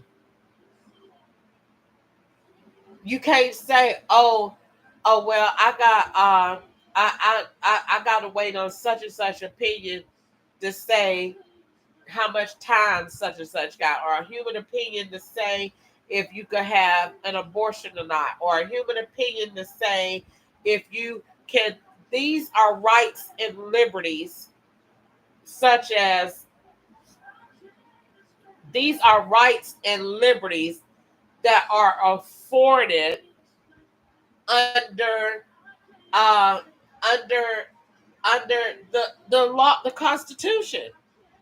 So we can't just put somebody in place and expect for the bank to give loans when we know good and well they're not giving loans to no black people. How many black people do you really see moving like that? Unless they already got money. We're not talking about them.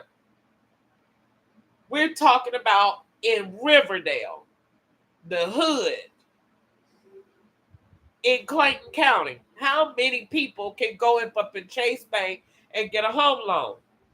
Okay, and if we know that those numbers are not where they need to be, then we need to be moving these groups of people along so that when AI gets in place in full force, which is going to be tomorrow, these people need to be equipped with what they need to know. You can't equip them if they don't have no IT knowledge, and we're not teaching that in the schools. I don't know what we're doing. We cannot be still teaching the same thing that I learned in school when we got a whole robot running the world. We're not doing the right thing. So that curriculum needs to change ASAP. And that curriculum needs to be also sent into the prison system. That is retarded to have a prison system in place. And I'm going to call it like the white people call it, that they don't want to say it out loud. I'm going to say it because it needs to be said. To have a bunch of what they called me a monkey. Okay, well, let me use their analogy to show them how dumb their system is. To have a bunch of monkeys in a cage and you gonna let them out with no resources so you can take care of them again. Dumb. And they sit up in there the whole time and eat noodles and honey buns and jack their dicks and play and lick on each other in the female prison, and you're taking care of them. Dumb. Dumb. Dumb. So that they come out and are what? Lazy. They come out and don't want to work. They come out and want to go back to crime because they didn't do nothing the whole time they was in there. They didn't do nothing. So we're changing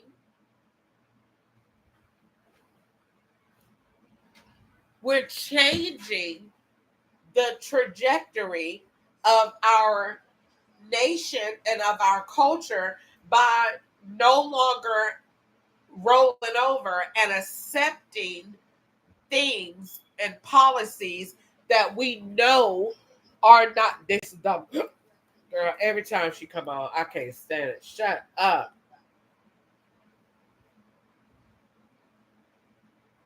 We're changing this so that we have a system and a plan in place so that we can bring regulation. We ain't gonna never see change waiting on a white man that we don't even know really like us or not. These people are not gonna get up there and take the political microphone and say, I don't like monkeys. They're not going to say that. They're going to get up there and they're going to lie. And they're going to say, we making change. We doing this. And they go to the golf course and they call us monkeys. How do I know that? They put a monkey on my TV. They call me that. I don't care. I don't care that you call me a monkey. Ooh, let me tell you how dumb you are. Let me tell you how dumb you are. Let this monkey tell you how dumb you are. Since you call me dumb, good. Let me go tell God you call me dumb and see what he has to say about it. Because he didn't make a monkey, and I'm not made in a monkey's image. I'm made in the image of God, and I have the mind of Christ. But since you called me a monkey, I'm going to use that to build what I need to build so that it changes the culture. And I can say that even on a federal level, it was still racism because a federal person called me a monkey. So that means that even on that level, they can't be trusted with our rights and our civil liberties. So we have to take that out of their hands and we have to put that into the hands of artificial intelligence. That artificial intelligence can ensure that you're getting treated fairly at the hospital, fairly at the bank, fairly at school, that you know all of the resources that are afforded to you under the umbrella of the United States Constitution and the social contract that we are governed by, and the rules, principles, and principalities of our nation. So we're taking that, and this is what, if I was in front of the people, I would get elected. Because I'm taking what these people can see. They're not waiting to say, oh, we gonna wait and see if Johnny gonna really do it this term. We ain't got to wait on Johnny. I'm telling you, I put a system in place. You gonna download this system on this date. Get excited. Get ready. Get pumped. So that when you see it and we roll that junk out, it's gonna roll out. Roll out a beta version. Get you excited. Get jobs in place. Customer service to bring people out. Take the Fortune 500 companies and turn them green. Go ahead and move Walmart into green. Amazon already going. Take Amazon on into the next green stage. Why? Because we need to build the companies that's going to shape our tomorrow. And if you can identify those companies and who they are and don't see that in this day, you are going to be lost. The companies that's shaping our world that we going to heavily depend on, the main two is Walmart and Amazon. They're not going nowhere. And Amazon is going to take up even more. That delivery service is going to change like drastic. It's going to be all robots. And the people are going to control the robots. And when I said what God put in my heart in California, Amazon messaged me that night. Somebody from there and said they loved it. I saw the whole delivery tunnel. They're going to take all them expensive trucks off the road. Off the road. People going to have them jobs at home. They're going to have the same remote in their hand, on their TV screen, or on that screen, on that thing, and they're going to be watching and controlling that delivery. That's expensive on the road. And it's take too long, and it's slow. They're going to move that. We got a cavity that moved that delivery from that warehouse to that customer, warehouse to that and it's in a tunnel that is faster than any speed that we can do on the road. And what can go in a drone? They got drones, they got everything. So it's going to change the way we do business. So in seeing that, what do we need to do? We need to go ahead and get people in the mindset, in the spirit of expectation of hope, of seeing good in our community. God wants to provide. He is a provider. So he's going to take everything that we need, and I'm going to provide a solution. And this solution is going to balance the economy. Because I'm going to take all these trucks and stuff off the road. I'm going to go through a tunnel, because going through the tunnel is going to take all the pollution, all the traffic, the combustion. So we now are traveling differently. Buses, Greyhound. Come on, Greyhound bus been still on the road since I was a kid. We gonna move that. We gonna move that. So you could still travel, you could still move, but we could do it in a way that is more conducive to the environment. We want to look at what is affecting our planet, what is affecting global warming, what we need to do to make change, and do it. And be serious about it. Be committed to it. And that is a system change. That's at the heart of it. And everything else branches out. We cannot have a bunch of people that we know and we say, oh, that man got out of prison and did all that time and didn't get no money, no nothing. And we know black people get more time than white people. Or we know that black people got more prisons in Georgia than anywhere else. We're not gonna keep saying that. You're not doing nothing about it. You should not be able to sit up in prison all day long and don't get no education and come out of there the same. Then what did you go for? If you're in prison, then we have to implement a prison reform curriculum so that we know that when we paid our taxes to keep you incarcerated because you did X, Y, and Z, that when you came out of there reformed.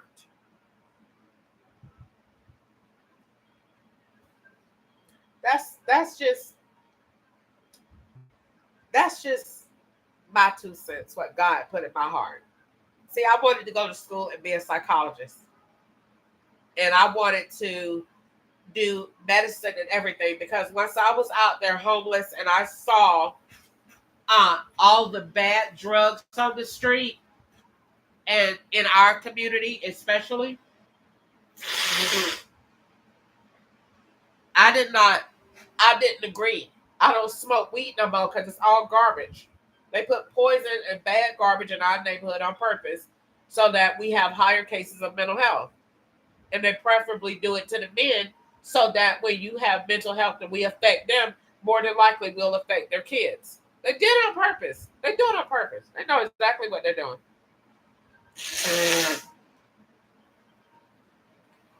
That weed that they used to give me look like chocolate chip cookies. It's all crunchy.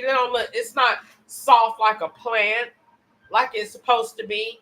And you roll it up and it smells good. That junk is garbage. And I'm against it because our black people don't know that, and you just smoking stuff.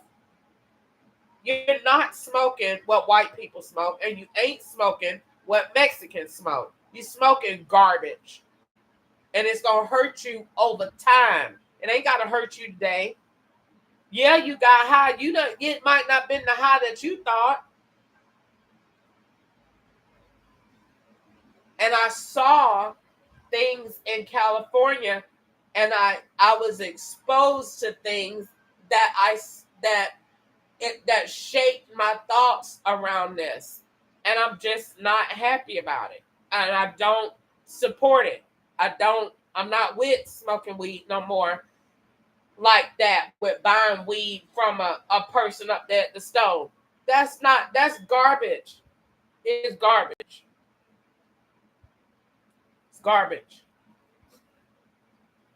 So I took, and I know that this is what God had for me to do when I was a teenager, because I told my mama, I said, I feel like I'm supposed to serve the government. I said that when I was 18. I asked Khalid when I was going with him. I said, I want to go to the military. I feel like I'm supposed to serve the government. I knew that the government was in my future. And my mama said, no, ain't no woman going to no government. And then I got scared of the gas chamber and going through the process and all the work they said you have to do. They made me scared, but I wanted to go. I knew I was supposed to work with the government. And then I said, okay, well, I want to do pharmaceuticals. I want to be a pharmacy I want to be a pharmacy tech. So I started Savannah River College, and they was not accredited. And I started the class for medical terminology. And so I went to there and I said, this is what I want to do. So even back then, I saw myself in pharmaceuticals. And so that's why now I want to make a green line for mental health, because they just giving people stuff. These people don't care. They not telling Black people the truth. These doctors are crooks. They get paid to give Haldol, Seroquel, Zyprexa, all these harsh drugs. They get paid to pump these drugs through the Black culture, so that when you come out of there, you all sedated. You can't get no job looking like that.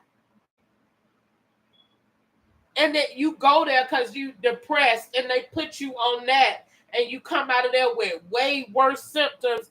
Who hiring you, sir? And you haven't blinked in 20 minutes. We're not hiring you.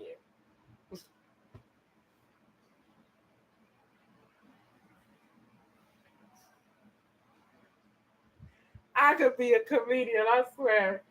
Sir, we're not hiring you. Your eyes have not blinked one time, sir. What are you on? Zyprexa, negative. We're not doing this. We're not doing this today. You're not hired. So it's a systemic plot. They know it. They know it. They just get mad at me because I'm bold enough to say it. Well, they say they're going to kill me off anyway, so I might as well just say everything I want to say. No sense in taking all this wonderful, good knowledge to the grave, which I'm not dying, but I'm just saying. They threaten me all the time. I don't care. This is a democracy. The president said you can say whatever you want to say, long as you ain't saying the wrong thing and forming violence and all that. You can say whatever you want to say. That's what the president said. So I'm under authority. He said that on TV. So, and they blocked my Facebook because I said the truth. I'm bringing awareness, and they blocked my face. They didn't block my Facebook because they did block my Facebook so I could use a certain email to do Facebook, and they could put me on the site where they got a dating site set up. That's why they blocked my Facebook page. They ain't blocked my Facebook page because I said coon or nigga. They say it. It's naked people. Rappers say it on Facebook in their song. They not blocked. And Facebook gonna keep on playing with me. I built the case on them in California, and they gonna keep playing. I'm gonna build it again, and it's actually a class action suit because they don't have no advisory on their site. They ain't got no age restrictions that you know that these people are of age. They got sensitive information tied to these accounts, and they ain't got nothing encrypted with a universal passcode that all law enforcement have. Facebook is tied to every mental health disorder it is. Look it up. And got more suicide rates than any other social media app in the world. Look it up. It's not healthy for you. The more friends you got, the more it's unhealthy for you. The more you are susceptible to FOMO, anxiety, and depression. The more friends, the bigger your friend list, the bigger you are opening yourself up to mental health disorders, because it's not designed in that way. God didn't design your mind to keep up with 5,000 people and what they doing all day long. He didn't design that. That Facebook wasn't designed for that. It was designed for you to see people and communicate with people that were not there. That if you had somebody overseas or somebody working, it was for you to communicate and keep up with long lost friends. They done corrupted the platform. And this is why it's unhealthy. Teenagers get on there and want to kill themselves because they looking and reading all of this stuff that's not healthy. Everything that I get set up for goes through Facebook. So you know it ain't right. You know it ain't right. And that's why I built the case on them in California. And they liked that too. They sure did. The white people liked it. And they agreed a long time ago. I wrote a paper on them when I was at Capella University. The effects of social media. And I wrote it on Facebook, and I got a 100, a perfect score. Perfect score. A 100. It's not healthy, and it's not legal. If you look at all of the things and they don't have no advisory, see, that's what they need, an advisory attached, that when you download this app, you may come in contact with, you may see this, that, and other. They have videos on there that they are pumped and geared to steer social division. People are asleep. White people don't get these ads. They don't get this content. They get what it's for. They get the real Facebook. This is our family, and we're sharing a meal, and look at our potluck. Yay! We went to Nebraska. Yay! And we did zip lining, and look at the video. Woo! They get that. Black people log on to their Facebook, and they get that black girl, and you thinking you not clutched? We got 5,000, and they get, and hold that, we all by ourselves, and we got shot, and I'm all by myself in this world. They get that. And then they get a lot of black on white political stuff. And they get a lot of death. And they get a lot of gang violence. And they get naked girls. And they get popping booties. And they get all the dumb quotes of our culture. I'm all alone. I don't see nobody. It's only me. Everybody got them dumb quotes. And they just keep sharing them. And keep sharing them. They do it on purpose. They do it on purpose. Why do you think all the dumbest stuff in the world gets the most ratings on Facebook? Because the system is doing it. It generated it. And it put it out. And it shared it. And it created the likes. It created the content. So when you see it, you looking at it. And you taking it in. No other culture looks at this stuff like we do. We look at fights and drama and arguing and chaos and division and slap contests and all this dumb stuff. And it keeps us systemically engaged in stupid, senseless activity that is not advancing us in any way.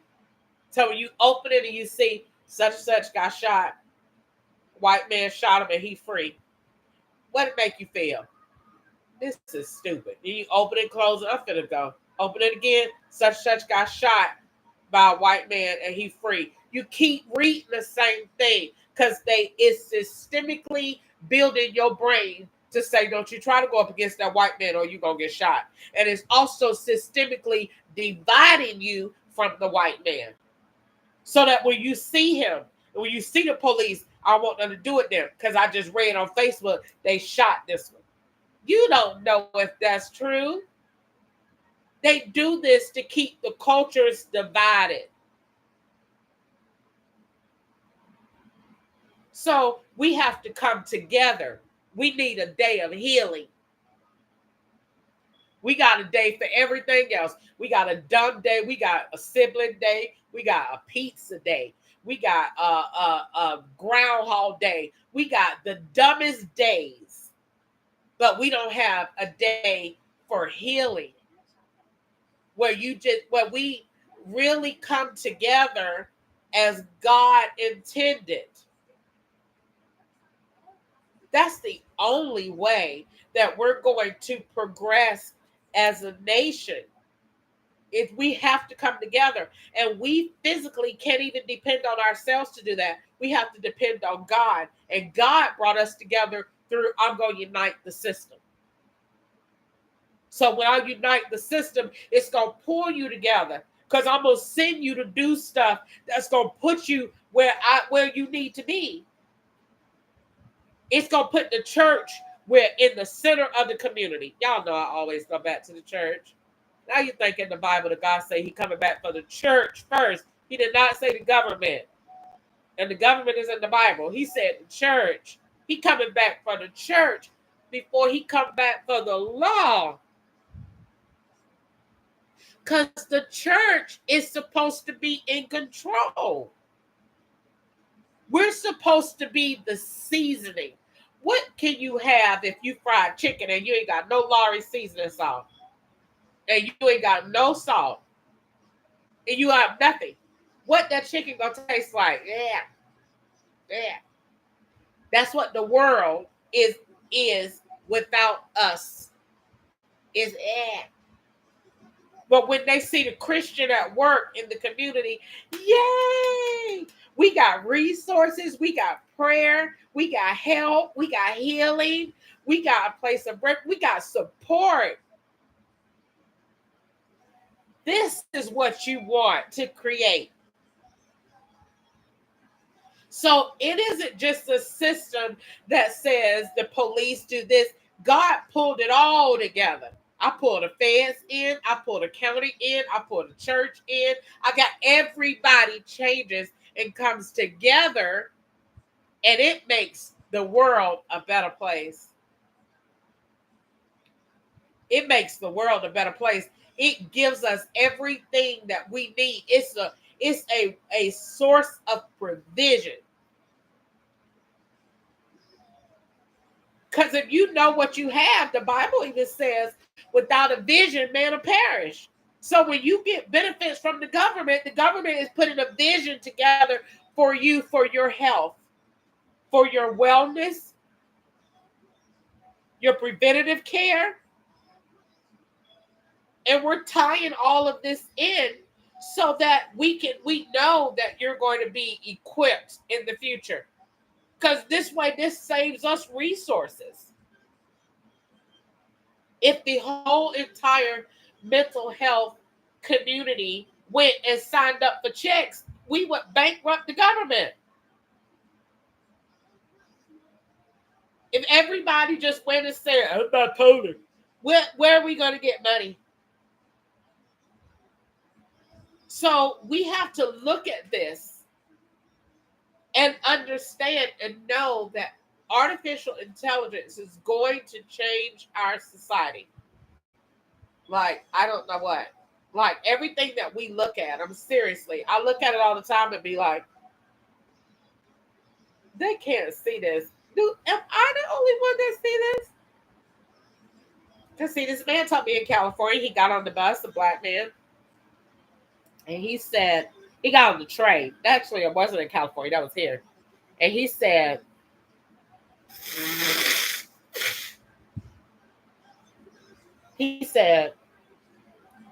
you know, a genius is, what's the difference? He said, what's the difference in a genius and and somebody that's a genius? And I think he said somebody that's brilliant. And he said a genius sees one idea and one concept and nobody else can see it but him. And he was like, nobody else can see it that way. And so, and he was like that, and so he was telling me basically in the conversation that we had that all of law enforcement have said that I was smart. They just don't want me talking. But they all say that they like my idea. Well, in California, I got more help and more praise in California than I do here. But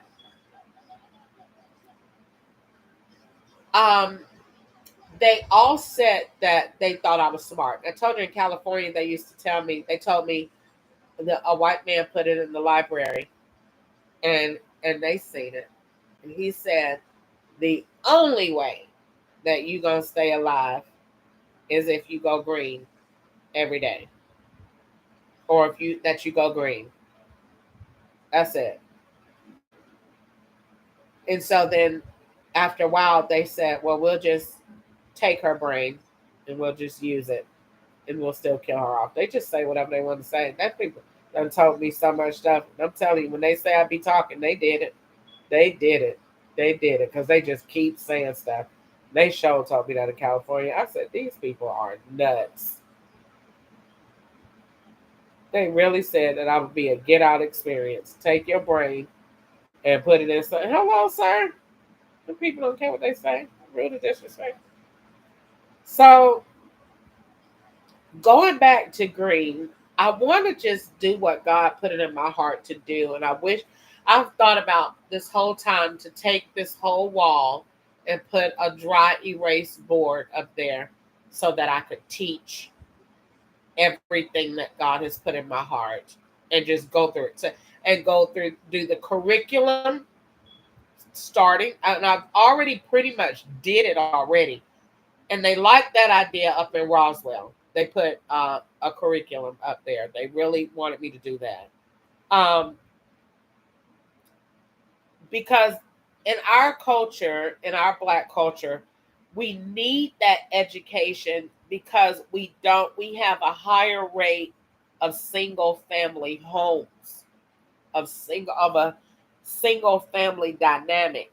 And so we need that education to give us the resources that we need to help us shape our tomorrow. Half of our men are in prison. So if they're not getting education either, then that means that the white man knows that without education, they won't be able to advance. So if I keep them from getting education, then I got them under my thumb. And the Bible says that where there is not knowledge, man will perish. So we need to provide knowledge so that we can advance. We're using the Bible. We're using the Bible on this. So I built this philosophy based on what the Bible said. What did the Word of God says? He said, write the vision and make it plain. He said, without a vision, without knowledge, man will perish. So if we know that knowledge has been taken out of the community, we know that we must equip the community with knowledge to build it up. The only way we can do that to bring the community together as a whole. We do not need to do this sporadically. No, we need to bring the whole culture forward. This is when you go to the government. They're the only ones with the means to do this on the level in which it needs to be done. So they bring forth the community with the app. So they're all engaged. That's what we need at the same time. We're all on one accord at the same time. We're giving you dividends and resources, and in return, we want you to be mindful of your living, your contribution to the planet. Because if we all do this together, then this is what our world looks like. And because if they're only recycling and only think and conserving water in the white people neighborhood, then that means that what is the black people doing? We can't keep cooking trash on the side of the road.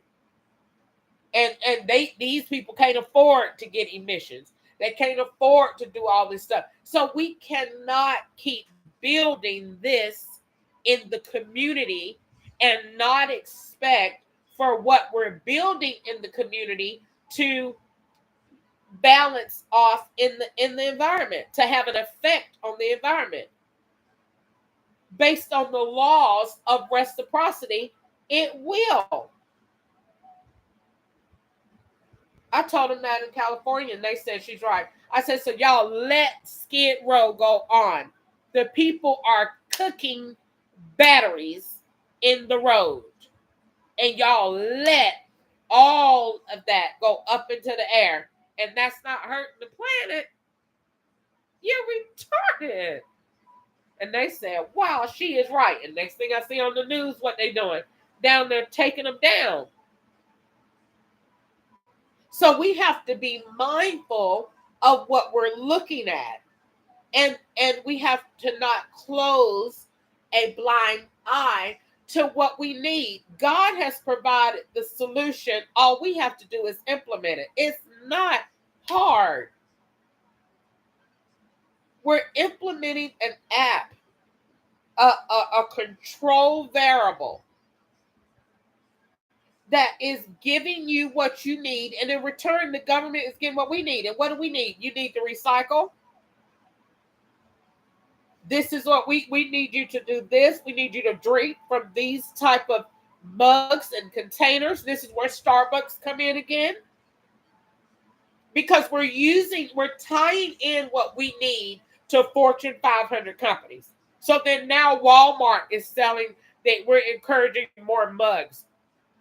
So we're not having to do plastic, and we're not having to do all of this paper, SS paper. So now we can have more trees. We can do more. So what we're doing is we're waking up our minds of the future by regulating and implementing educational resources where our future is needed. We cannot expect to build a better America or make America great again if we don't know where America is off track. And we cannot afford to advance systemically if we won't look at what we're doing to a whole culture. What we need to do is implement the resources that I said, so that the minority group comes forward. Minds that are depressed and that don't have hope ain't gonna create. So you're not gonna have no entrepreneurs if everybody broke and disgusted. How can you create? You can't be no entrepreneur. You gotta work. So we gotta go back to looking at where our biggest numbers are, and let's change that. Let's look at the facts, not what we want it to look like. Let's look at the facts. The facts is too many black men is going to prison, and they are taking away the culture. That's why my book was going to be called Where Have All the Kings Gone? They gone to jail. The white man putting them in there because he's tired of them. I don't know what to do with these monkeys. That's what he said. They walk around here with their pants all down. They're not making no money. I'm sick of it. That's his way because he don't know what to do. But God knows what to do.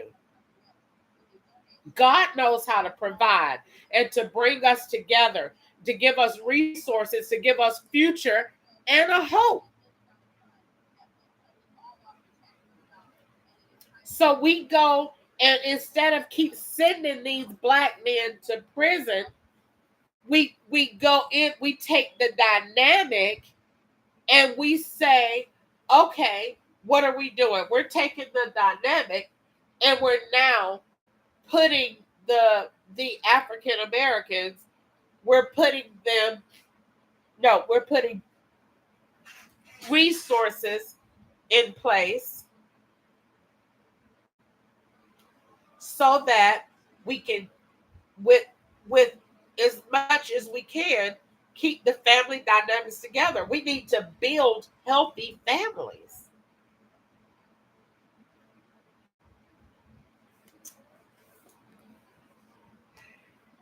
That's what we need to do.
I open my Bible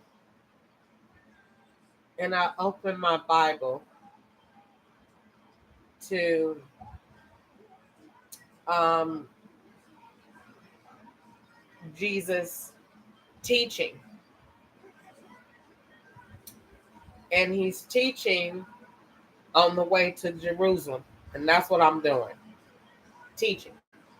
I just said I wanted to open that and I wanted to teach. And that's what I open this up to. Jesus teaching the disciples. And that's what I open this to. And it's 4:20. And he went through the cities and villages, teaching and journeying towards Jerusalem. Then Jesus said unto him, then said one unto him, Lord, are there few that be saved? And he said unto them, strive to enter into the straight gate, for many, I say unto you, will seek to enter in and shall not be able.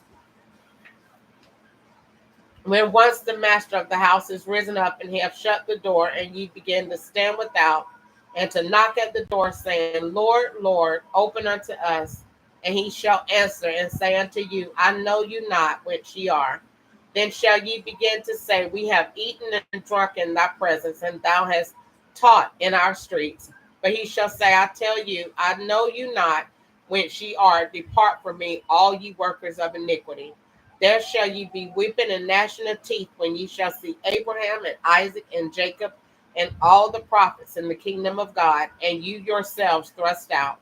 And they shall come from the east and from the west and from the north and from the south, and shall sit down in the kingdom of God. And behold, there are last which shall be first, and there are first which shall be last. The same day there came certain of the Pharisees, saying unto him, Get thee out and depart hence, for Herod will kill thee. And he said unto them, Go ye and tell that fox, Behold, I cast out devils, and I do cures today and tomorrow, and the third day I shall be perfected. Nevertheless, I must walk today and tomorrow and the day following, for it cannot be that a prophet perish out of Jerusalem. And then I read, Men are not the judge, but repent. And he was teaching the parables. He taught the parable of the woman that had the infirmity for all these years, and Jesus healed her. And then I read, which was the other one, that if a tree bear fruit, that's what I read first. And if a tree bears fruit, and if not, then it shall be cut down. So basically, I was talking about teaching, because God gives us parables and he gives us information to provide what it is that we need in our community and in our culture and in our lives, so that we are our light, and that people can see him at work, that we're not just in the world, but we're in the world to bear fruit, so that when people see us, they see God, that we have fruit. And what is that fruit? Fruit is what you're putting into the environment, what you're putting into the world, that people are that you're not just saying you're a Christian, but you're bringing forth fruit, ideas. You're manifesting the characteristics of Christ. You're doing the very same things that he did. You're caring about the same things that he cared about.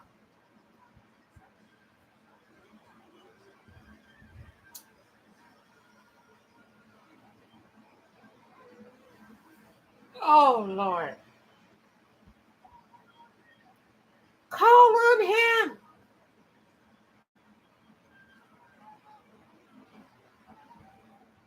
Call on him. All right, guys. I have talked for 3 hours. And I'm going to take a break. And I will be back. But I'm not going to say nothing. I'm going to cut this off because it's the end of my live. But I'm going to be back on live in just a minute. And I will talk to y'all later on. Okay, bye for now.